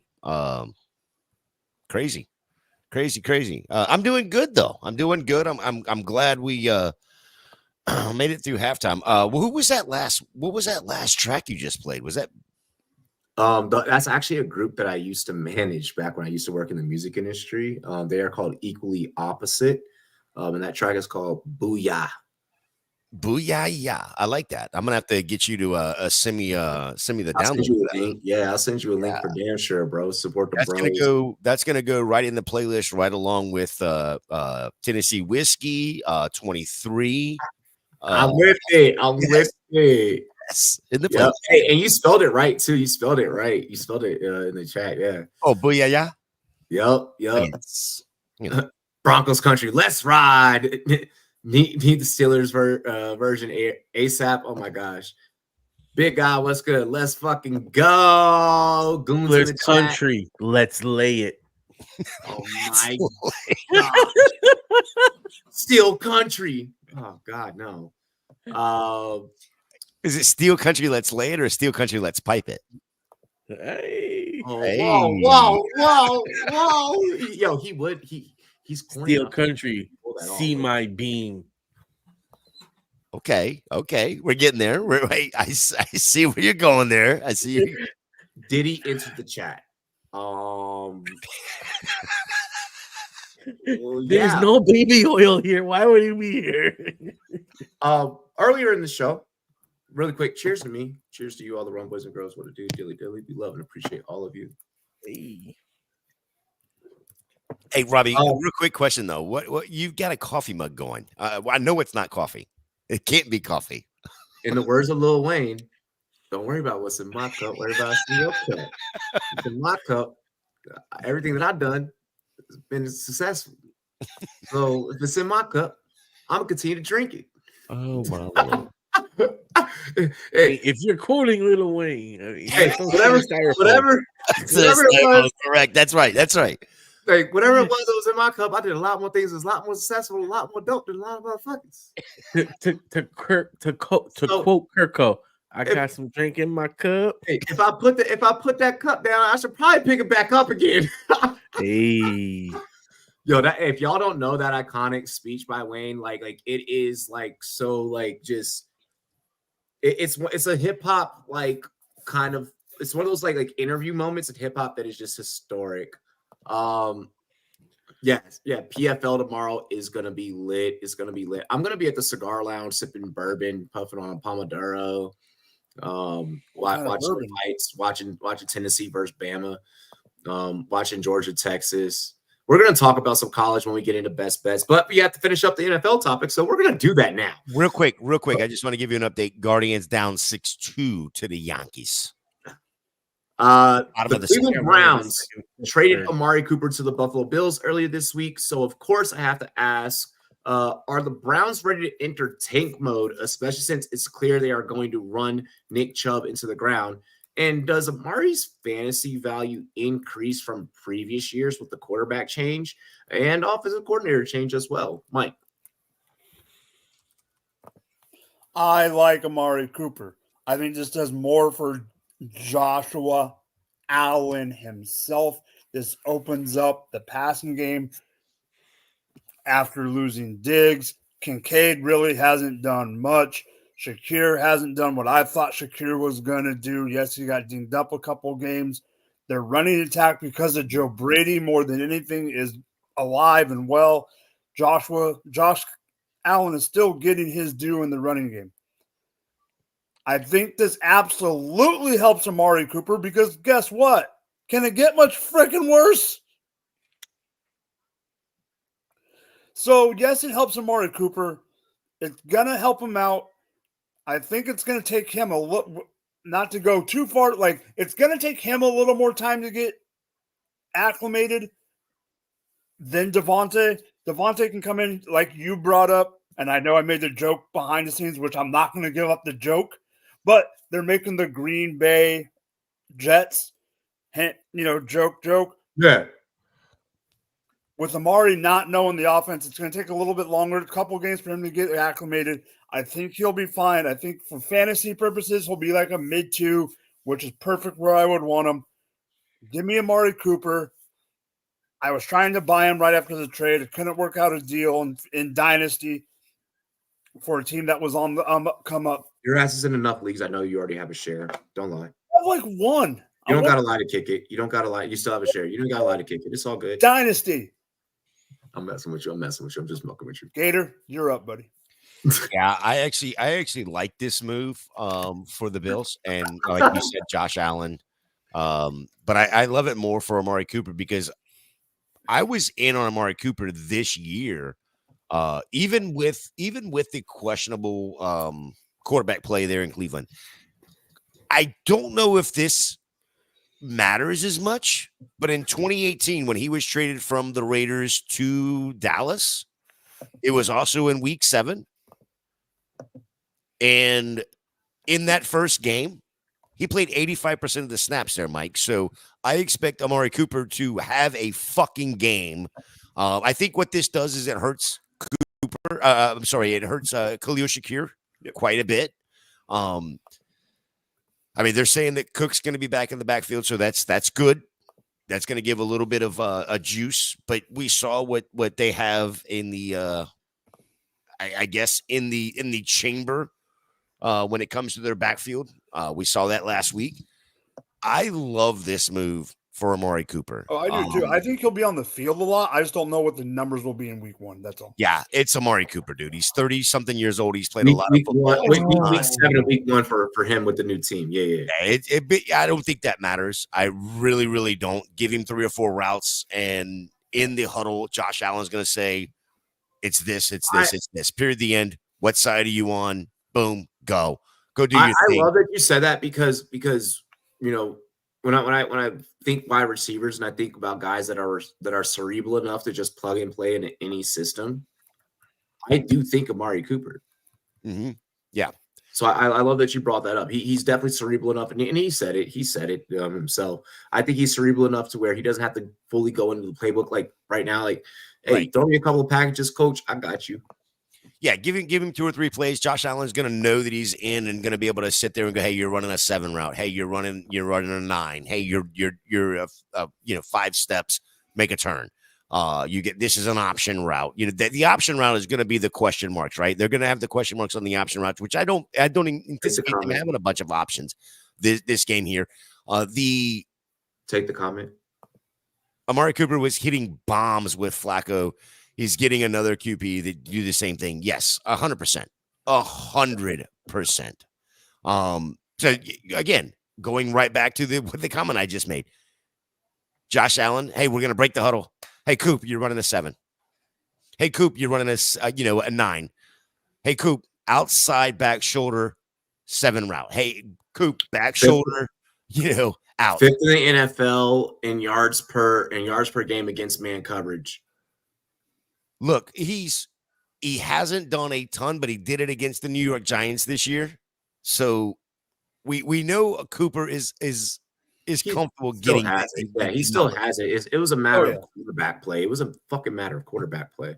Yeah, and then like the comment just said, when you look at last year with Joe Flacco, I mean, he was a solid wide receiver 2, fringe wide receiver 3 at times, but he was still a solid wide receiver 2.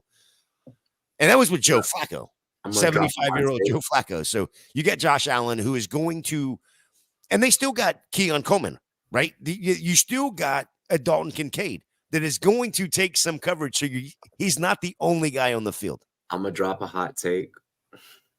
Coop 2 touchdowns? No. Oh. It's not a betting take. When it's all said and done, I'm going to say this in fantasy and both real life, real NFL. When we look back at the trades that happened this week between Cooper and Adams, Cooper ends up giving you better ROI. I was going profitable. to bring that up too. The last point, and then I'll let Taco go. But I thought it was quite interesting. The two teams from Monday night with the Jets making the big splash of Devontae Adams, and then about an hour and a half later, the Jets are like, "Yeah, we just beat your ass on Monday night," and though the score didn't show it, For we the Bills, beat your yeah. ass, right? The Bills are like, "Yeah, fuck you. We'll go get Amari Cooper. Fuck off." Here's the thing. I think schematically, Amari Cooper's exactly what they needed. Whereas Adams would have just been more of like a flashy highlight reel type of deal. The Bills finessed, and the Bills barely had to give up jack shit. Well, that's the other side, is they didn't give up shit. But I think either one of them, I just don't think the Bills could do what the Raiders asked right there, right? The Raiders, the big thing for the Raiders wasn't the draft pick because they were wanting a 2. Everybody knew they wanted a 2. The big thing was for the Raiders was take the money. Whereas Amari Cooper's making less than $1 million this year. The Bills are like, okay, we'll do that. Talk about what you got. I mean, I got a crazy game going over here with the Cleveland coming back, but from the perspective of this, I think one of the most interesting things that we have to look at in this trade is that the Amari Cooper contract was restructured in the offseason to a very low amount. And Buffalo had virtually no space under the cap to afford it. So this was like one of like the perfect, like when you say perfect guys, in multiple ways was he the perfect guy for the Bills and for this deal to happen. I think it unlocks the Bills offense and gives them a consistent alpha wide receiver / passing target to connect with Josh Allen to give him a little bit more, I would say, passing upside for the rest of the season. Because when we look at what Cooper could do, he can fill the Diggs role, but without providing the diva attitude, because even when he was with the Browns, this man still wasn't going absolutely bonkers about his playing time or anything. That's also not his personality type. You gotta exactly. Remember, this dude was once a Raider. That's exactly my point. He doesn't do that. And this is perfect to put on this team with Josh Allen, who seems to be thriving in that kind of an atmosphere and with these kind of guys around him. So I love it from that perspective. From the Browns' perspective, you also have to look at it. This year, they have their own draft pick, and there's a couple of good quarterback prospects out there. If you're going to make this move now, you're absolutely saying to your fans and to your team, yeah, this season we ain't going for it. And you know what? We're probably scouting these QBs, and they're going to get a brand new QB, and they're going to run that again. The Watson experience has been a failure. To get a 3rd round pick now and add it to your repertoire, I mean, anytime that you pick up a person that's been fucking going through that many court cases, homie has more settled court cases than fucking passing touchdowns. That's their stupid fault. That's their dumbass fault. Yeah, but I think they deserve that shit. I think they expect after the season, and they're in a position to truly make that happen. And I think that it makes sense what they did on both sides. They got good draft compensation for the player, and they're going to be in line for a quarterback, clearly in line for a quarterback come draft season. Taco, real quick, you brought the Deshaun Watson contract up, and they restructured that, right? Yeah, and they are begging the NFL right now to suspend him so they can cut him. And here's why. Next year, his base is $46 million. For the next 2 years, his base is $46 million. Yeah. $46 million for a I'm not even going to call him subpar. It's below subpar. Deshaun Watson is absolutely asinine and ridiculous. Bryce Young has better stats. The only way that they can go out there, and I'm sure, like Atlanta did, go get Kirk Cousins and then turn around and spend the 8th overall pick on a quarterback. They can theoretically do it. But like you brought up earlier, my God, Joe, they're going to run fucking Nick Chubb into the ground the rest of the year. They've got a lot more holes to fix than just quarterback with this trade now. Yes, they still have Jerry Jeudy. Yes, we know they got Jerome Ford, but what else do they got? can't believe we Their just offensive line is shit right now. With that being said, the Diggs roll minus hitting Cardi B while pregnant. All right. You're We're gonna get fucking his next sad topic is the here. reason I come and hang out over here. I'm just letting you know. Oh, bro, I love our chat. I love our chat, and like I love like it's a community that like we built. Like this, you want to talk about building a culture? The Rumboyz have built a culture. Is it a culture of degeneracy? Yes, but let it be. By the way, Taco and I both brought up Amari Cooper's contract. To give you the exact number, the Buffalo Bills are going to be. Well, it's not even the Buffalo Bills. It's the Buffalo Bills and Cleveland Browns for 2024 are paying a total $667 to the one Amari Cooper. So it's less than $1 million is what the overall money is he's making this year on base. Homie, like I said, but he got 20 million last year, so he's got some change in the bank. Exactly. Homie's gonna ball out. He's gonna do his damn thing, and he might fuck around and do so good that when we talk about the different teams that he's played for, I can see Buffalo being like, "Hey, yo, Ring of Honor." I'm just throwing it out there. Bold prediction time. I mean, come on, they're playing the Tennessee Titans. Simmer down. He's gonna go for like. I'm not talking about this week. I'm talking about when he's done. Like I'm talking about. You're putting him in the Ring of Honor, and he hadn't even suited up yet. What number is he? What number is he gonna wear? Come on, what number is he? It don't matter. Well, let's find out what number he's wearing before you put him in the Ring of Honor. Jesus Christ, Robbie. Want to get into next topic here. Our guy TJ Hawkinson could potentially return this week, if not next week, for fantasy football managers. Now, of course, this brings up the question of what happens to Jordan Addison and his value. Should managers be looking to sell high on Addison at the moment, or do you think that Addison maintains his production and it's just like, yo, you want that piece? Taco. Earlier on, I think we had been asked a question about Addison, I should say, and I think it was goal line, and I thought of him as a sell high candidate, and I kind of still stand on that from the standpoint of I don't think they'll be able to sustain that many weapons on the offense.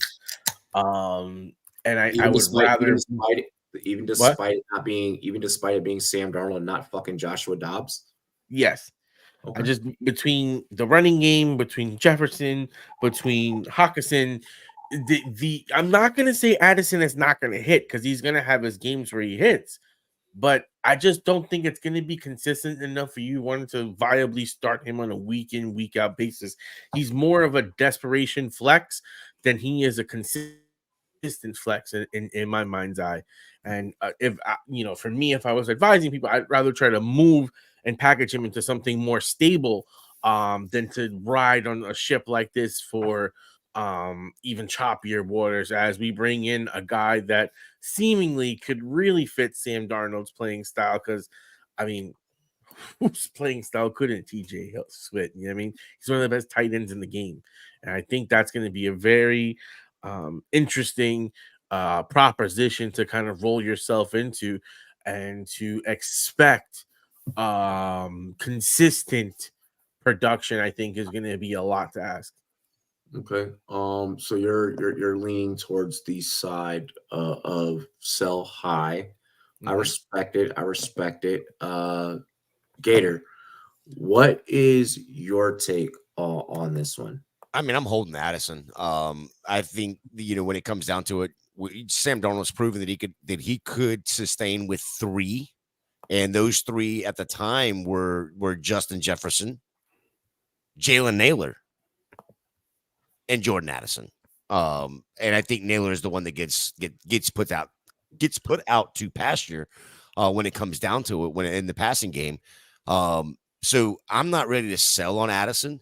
If somebody offers it, I mean, I'm not opposed to looking at it, but look, the dude is still only 22 years old. He's the second year in the league. Yes, I get that it's with Sam Darnold for the year. And only because JJ McCarthy has been injured, right? He's out for the year. But, dude, I'm telling you right now, Jordan Addison is an absolute stud. We were looking at him 2 years ago when he was at Pitt. or USC rather, or 2 years ago when he was at Pitt, and then he transferred over to USC. We were looking at him when he was at Pitt as being a stud coming into the league, right? He's still a stud.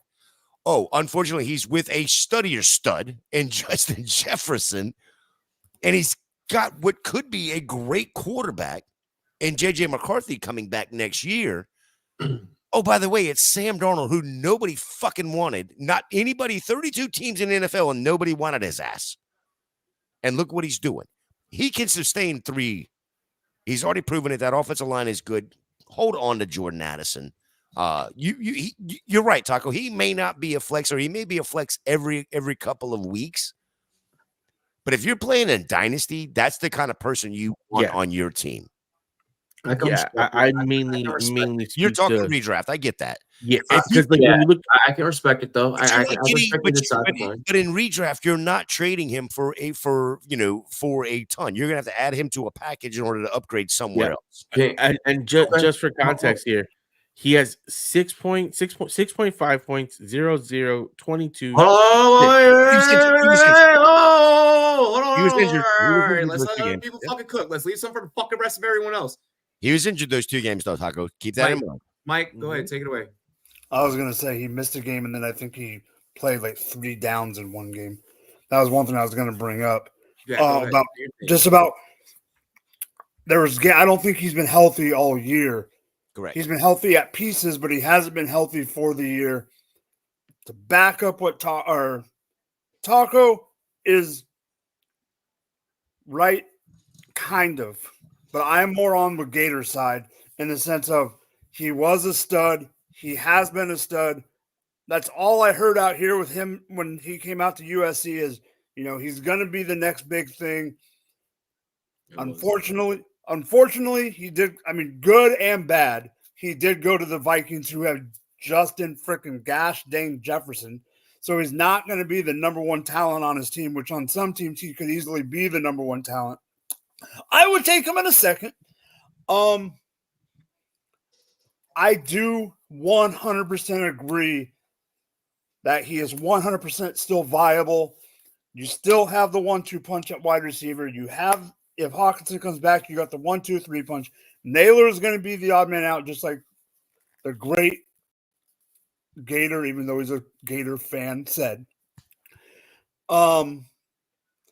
So, yeah, I believe in Addison. I think he's a low-end 2, high-end wide receiver 3 right now, and I'm okay with that. You're going to have your low-end 2 weeks, but overall he's going to end up being a high-end 3. So, here's what I'll say. So all right. So you're holding. I'm trading. Gone. Bye. All right. Take a sip if you're trading.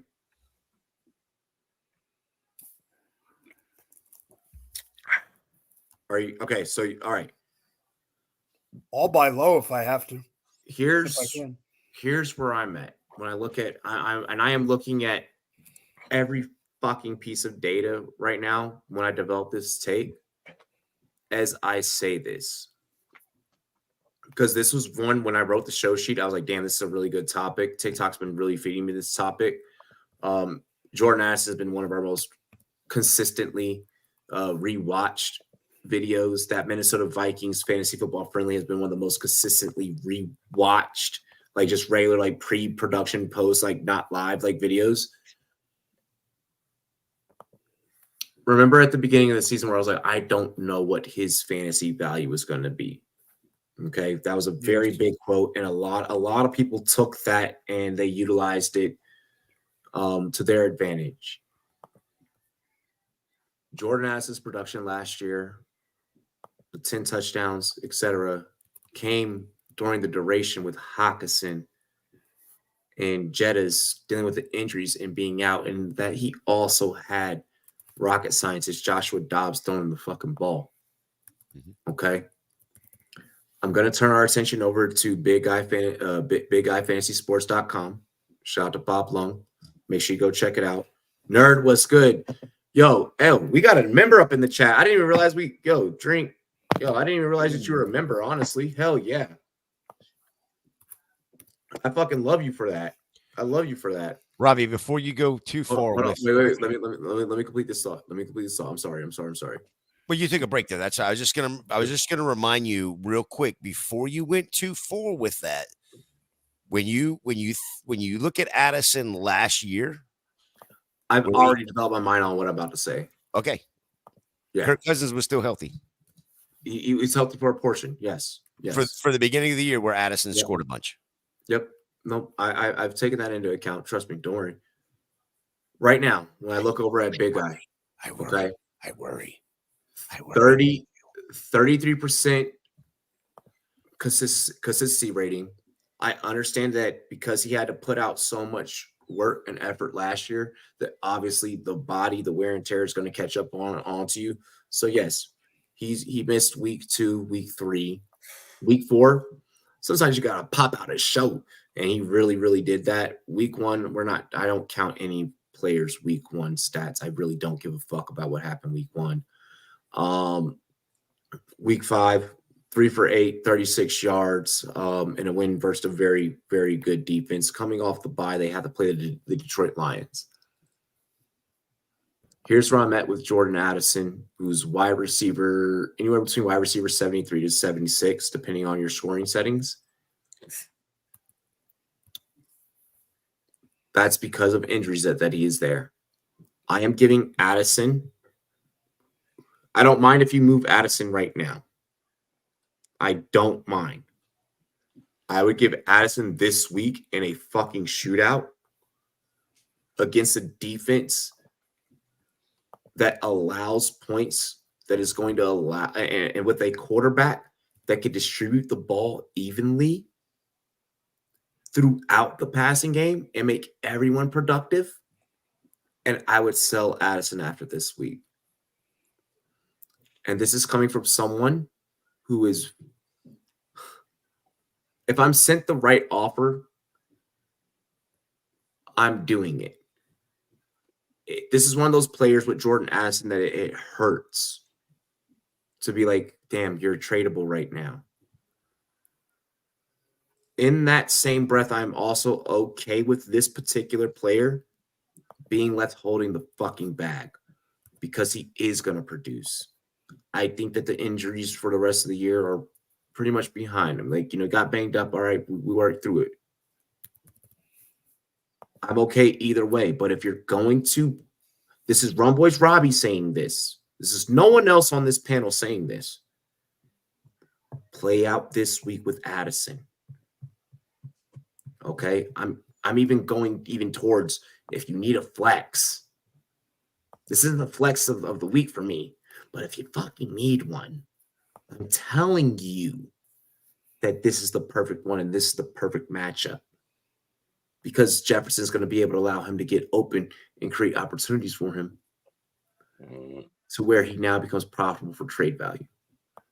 And when you get into the playoffs, one thing you don't want to be asking questions about is, do I have a strong enough flex piece? Because when you get into the playoffs, the rest of your fucking lineup has pretty much already done the work for you to get you there. It's your flex piece that most people, your flex and your tight end that most people are really like, can I go to war? So that's my advice. That's how I'm handling it. We bring this up on this show because the Addison conversation has came up so much in the fantasy football world. And I'm seeing people, even with the injuries, I'm seeing even during the bye, I'm seeing people move Addison for fucking weight. So clearly there's a market. Clearly people are in your leagues are looking at him. So I think that is best. You sell him for the best offer possible if you're going to do it. And if it's a shit offer, you're not doing it. And you're holding the bag. What are you trading him for? What do you see him go for? I need 2 2s. Okay, so let me ask you this: just a couple players straight up. Would you take Addison or Waddle? I'm taking Addison all fucking day. Okay, you could. Okay, so I'll bring up one that I saw on TikTok. Okay, I'll bring up one that TikTok. You could give me Pollard and Higgins, and I'll give you Addison. I'll run that. I'll run that. I'll take the I'll take the running back on a shitty fucking offense, and I'll take T. Higgins, who's playing for his fucking life right now. I'll even take Brian Thomas Jr. You would. Rookie receiving leader I'm so done far. with you. You're just being ridiculous at this point. I'll take Brian Thomas What's Jr. really in that coffee I'll take cup? Brian Thomas Jr. and Ramadre for Addison. What's really in that coffee cup? That's all I need to know. Because that's crazy talk. No, I'm serious. I would go DJ Moore and James Conner for Addison. Okay. I mean, I'll go Chase Brown and Wandale for Addison. Addison. Yeah, give me Addison on that one. I agree with you on the Higgins one by far. But even still, I mean, DK 50% consistency tile. I would do that. I would do that. I'll take Mooney off of someone's hands. People are fucking for some reason moving Mooney, and I think that's the stupidest decision ever. I'm not stupid. I won't call my followers. No, it's dumb to get off of Mooney right now. Yeah. Unless you're getting, but I feel the same way about. I feel the same way about Addison. It's a strategically, at least in my opinion, it's a bad move unless you're getting overpaid. I would do Kareem Hunt and I would do Kareem Hunt and a JSN for Addison. Okay, let me ask you a question. Wait, Gator. what? Gator, how close is JSN straight up for Addison in your opinion? Oh God! I mean, it comes down to the team, right? I think Jason has a more defined role. Yeah, exactly. That's the problem. 50% consistency hit. The problem for me is the role that JSN has, and as much as I love JSN, it's Addison is the wide receiver 2. It's clear that he's the wide receiver 2 in Minnesota, and Minnesota is passing. We want JSN to be the wide receiver 2 in Seattle, but Tyler Lockett is a pest. I don't think that Hawkinson plays as big of a role as he has in the past with Sam Darnold already having gotten the offense and such down with what he's already been working with. No. I'm going to disagree with you there. I think Hawk's going to come in here after a year plus or whatever it's been, and he's going to be a factor. How big of a factor is the question, but I think he's still going to be a factor, but that's why I prefaced with my take is I think that Sam Darnold is very capable of supporting 3. He's done it already. Hawk is just going to take over the Jalen Naylor part of it. Addison will still be viable. Hold on. What's Addison's consistency right now? Addison's consistency, I think it was 25, you said? 33%. 33. So without Hawkinson injuries and a bye. That's with 2 weeks missed with injuries plus a bye. But the injuries don't count in his consistency because there are games he didn't play. Yeah, it does because he played in the one game he played 3 snaps. Yeah, that counts. That's factored in because he takes zeros those weeks. Oh, the one game he played 3 snaps. Okay, fair enough. So one of those games. But even still, this is him without Hawkinson. Still, what if Naylor still kind of cuts in there and now it's more of a 4-way split? I'm not worried. I don't. He's just playing the open. Jalen Naylor became a thing just because due to the fact that people were out. Yeah, people were out. I want to go ahead. At this time. Real quick, Mike. I thought it was funny that you brought up JSN, so I had to look it up. They are the exact same age, and they are right next to each other in my rankings. Literally right next to each other. Let's go ahead. Let's make this super quick because I do want to get into picks and parlays for the weekend. Let's go ahead, and I want to get everyone's must flex play for the week. Crap. Your must flex. Lamar Jackson. I'd make it easy. Wow. No, I'll give you mine while these guys look it up. Go. It is the Tampa Bay, whoever Tampa is got in the backfield, whether that's Bucky Irvin or Sean Tucker. You're playing those guys in your flex. You playing both? Either one. Whoever Whoever the starter is going to be. Okay, still awaiting what that's gonna look like. Probably find out tomorrow afternoon. Yeah, probably get that. Oh no, they're Monday night games, so you probably won't find out till Sunday morning. Jesus Christ. All right, so I'll go a little bit ballsy, I guess. I don't know. Depends on the way you look at this. Let's go Juju. I like that call. That's not ballsy. I like that call. Tie ball game, by the way, Taco. I am going WR38 on Fantasy Pros ECR. I can't believe I'm going to the Northeast. Give me Pop Douglas. Pop. Let's go. That's a 9 a.m. wake up call for you. For me, that's what a 6 a.m. wake up call for you to check that game out. Oh, is that the London game? That's the London game, baby. London's calling. London's calling. We all have very differing perspectives. Well, as long as you've got 3 or 4 or 5 flex spots, then you're good to go, well, right? My thing is this. The way I look at it is this. I hate playing in 2 wide receiver leagues anymore. So when I play in 3 WRs, I look outside the top 36 as a flex play. Because otherwise they're in my WR3 per se. Mm-hmm. No, hey, I respect it. I'm not over here throwing shit. I know you're not, but I've had to back. Let's just say I've had to back that statement up because someone's like, "Well, what if I have the 8, 12, and 15? Then the number 23 is not a must start." And I'm like, "No, I'm just saying in general, ding dong." Damn, y'all threw out some good ones. Y'all threw out some good ones. Don't say Terry McLaurin. That'd be too easy. Oh, he's not in my flexing leagues. He's a starter in my leagues.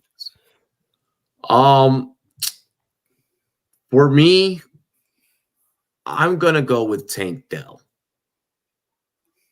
I'm rolling with Tank Dell this week in flex. Honestly, I was about to coin flip that shit between Dobbs or Tank Dell. I'm going with Tank Dell though. Give me Tank Dell up against Green Bay. I know that defense is amazing. That defense is stellar. But at the end of the day, Houston is just balling out of its spine. And I think that Houston could even come away with a dub in that game, to be honest. Let's get into now best bets, picks for the week.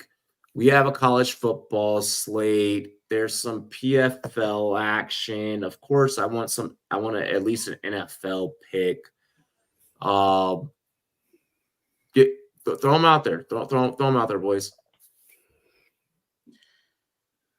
Let me look at the slate.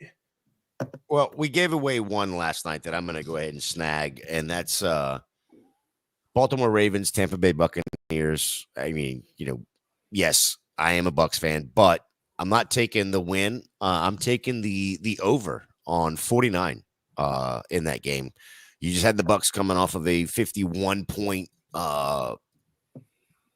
offensive output. The only team in the NFL to put 50 points on the board this year. And you've got a Baltimore Ravens team that is putting points up as well, no matter who they play. 49 points just seems like a gimme. It's Monday Night Football in Tampa. Baker Mayfield, 17 touchdowns on the year already this year, leading the NFL with that. He's on pace, like I said, to start the show of like 47, 48 touchdowns. If he continues this pace, it's insane. And they're just, both of these teams are just putting up stupid numbers. I still expect Derrick Henry to get in the end zone. He's just that guy. But yeah, 49. Give me the over on 49 for Tampa Bay, Baltimore on Monday night. That'll be my first one. I'll let somebody else go ahead with theirs. I'll honestly I could fire off my 3 right now. I have 3 that I'm going to play. just because it looks like they haven't released MLB lines for. I was just looking at that. I was like, yeah, damn it, they haven't done that yet. Yeah, so MLB isn't released for Saturday, so I'm not gonna bother with it. I mean, if I had to just throw out a pick for Saturday, I think they're waiting for starting pitchers.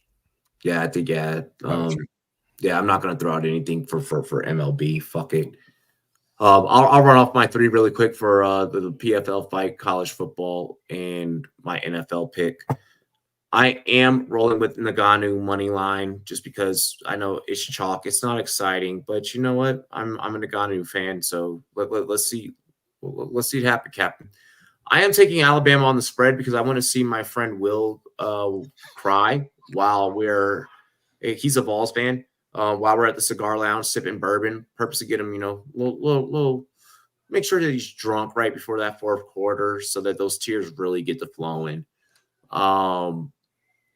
And then for my NFL pick of the week, it is the under in Commanders versus the Carolina Panthers versus the Commanders. Commanders at home.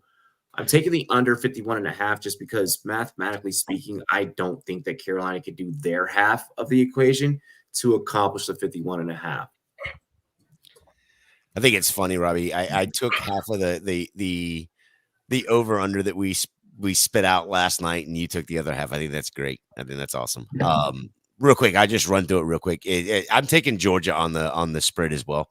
I'll give you 5. I think Georgia wins that game outright in Texas. I just, like I said last night, I don't think the Texas secondary is going to be able to stop the Georgia offense rather. The other two, I watched film. I agree with you. Yeah, the other two I threw on here was Buffalo Bills giving 9.5. The Amari Cooper trade is part of that. It's at Tennessee, if I'm not mistaken, or is it at the Buffalo? It's just going to be stupid. That's going to be stupid. That Bill Mafia is just going to be crazy. And then under, because it's London, under 41.5 Patriots Jags. Neither one of these teams want to score touchdowns. They just want to kick field goals. Quick 4 pick parlay plus 1250 over there on DK. Okay. All right, I'm taking the over in the Lions Minnesota game. I think this could be a last person have the ball kind of game. I'm probably going to right 15.5. In college, I don't know where this young man in the bottom right-hand corner of my screen is going to agree or disagree because it is not his team, but I am going his conference. And I was looking at one of the other games that you or Robbie brought up, so I found another game. I think LSU is going to go into Arkansas and win.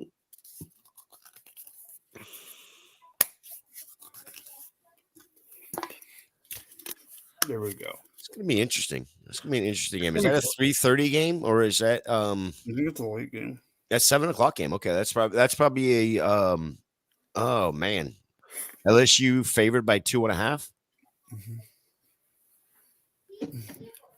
57 over under on that. Okay. I saw that too. That's kind of. And you just went, you're just taking Arkansas. I mean, you're just taking LSU. Yep. Not giving points. You're just taking the money line. Yes, sir. Negative 135. I'll take the points. Oh, okay. I'm 130. I didn't realize it was 135. 130. I'll take the points. Okay, negative 115. Okay, that's fit. Wait, read your picks rapid fire.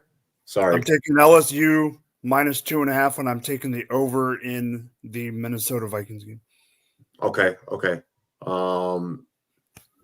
And then Taco, go ahead and give me your picks. Well, I don't have college, so I guess I should just do 2 NFL. Yep. Do whatever you want. All right. So I like the Pats plus 6 versus this fucking Jags team that's atrocious. And I'll also take the Bengals minus 6 versus that fucking Browns team that's atrocious as well. Yeah, my only concern with the getting 6 or given 6 rather is it's fucking London at 9 a.m. Yeah, exactly. No. I'm taking the Pats. They're plus 6. Right. That's what I'm saying, though. You're giving 6. No, I'm getting 6.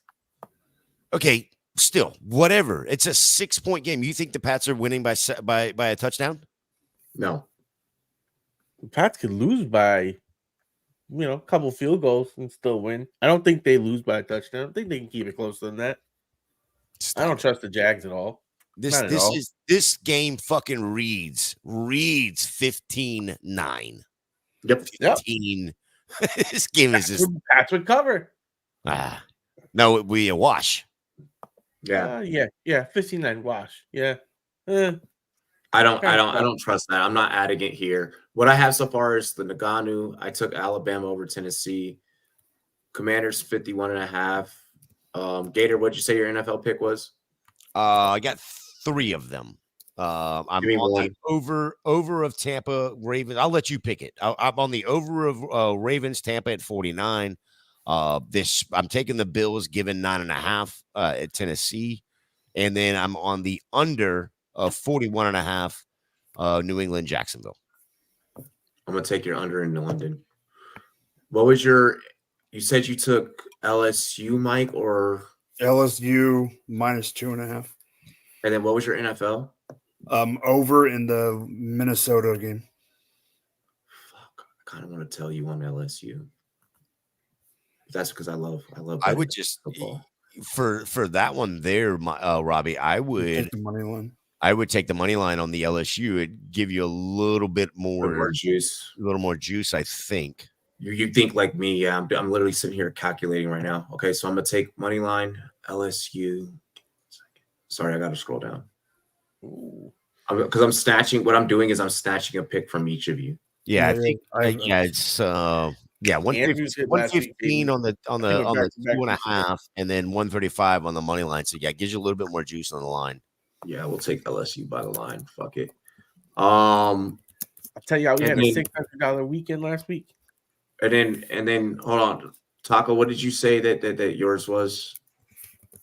I was taking the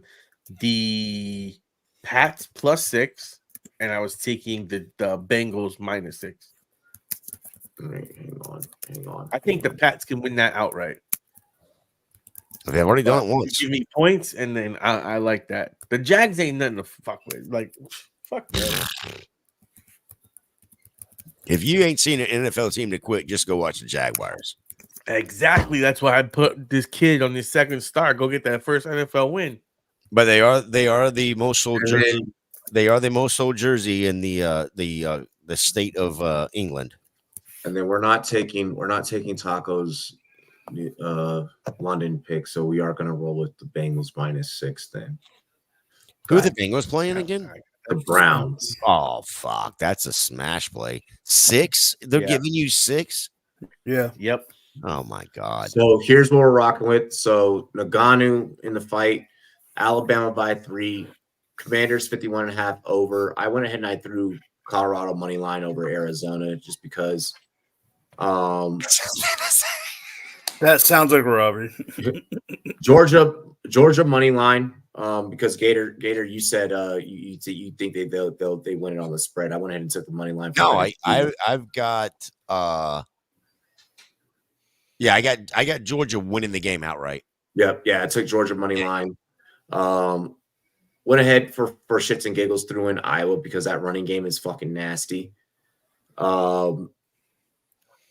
Patriots under 41.5. LSU 2.5 on the spread. I got over on DraftKings. I got a little bit better juice on the spread versus the money line. And then Bengals -6. You throw a five on that. You throw a fiver on that. 1,919.61 cents. Papa Bear wanted to come in and say hi. What's goody, buddy? What is good? The new dad. Him and I are gonna go smoke cigars here in a minute. I know I'm about to celebrate him becoming a papa. Fatherhood. What are you going to be sipping with that cigar? Bourbon. I know. I need to know what. Yeah, either bourbon or either that. If you got some of that rum still. I'm going to go to the island rum probably. Yeah, I would probably. Yeah, depending on the cigar. Yeah, I'd probably go like, yeah.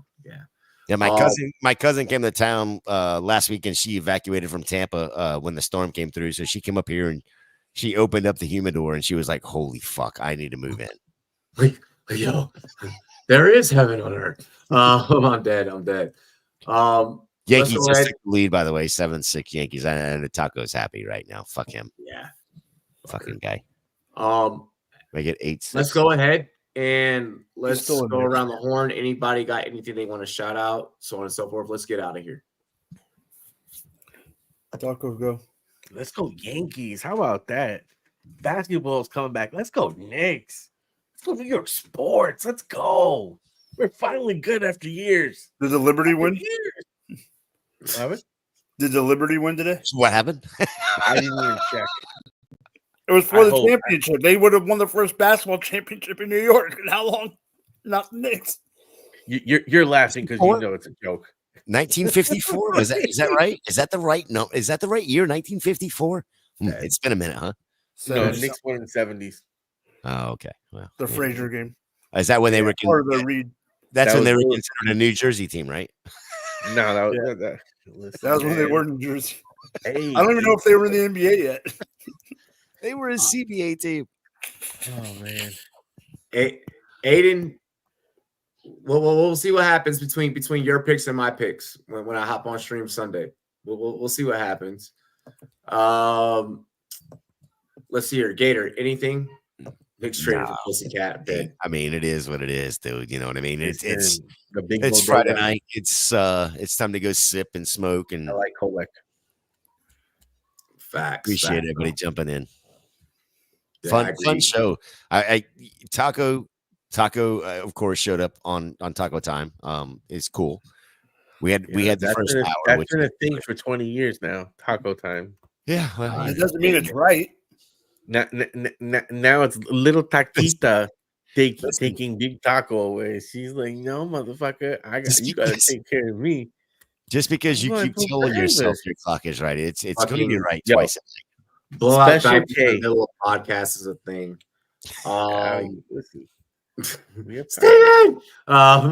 Mike. Shameless plug. 9:03 Eastern time tomorrow. You'll see something that comes out that says sit Brock Purdy in 1 QB leagues. What?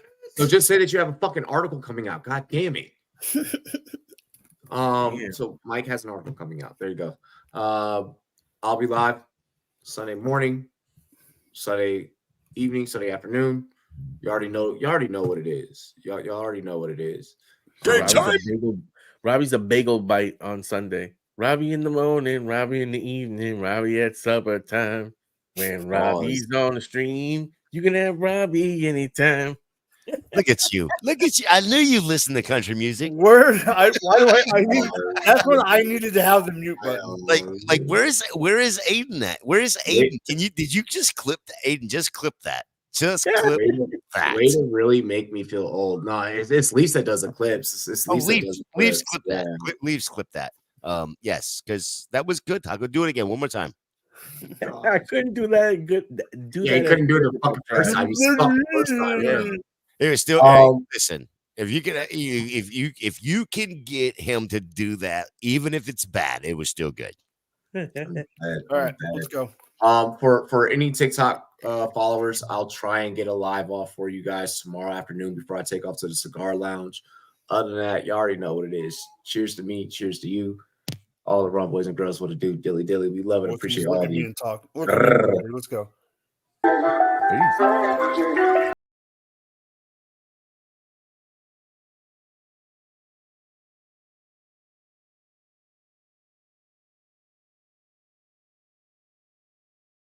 Peace.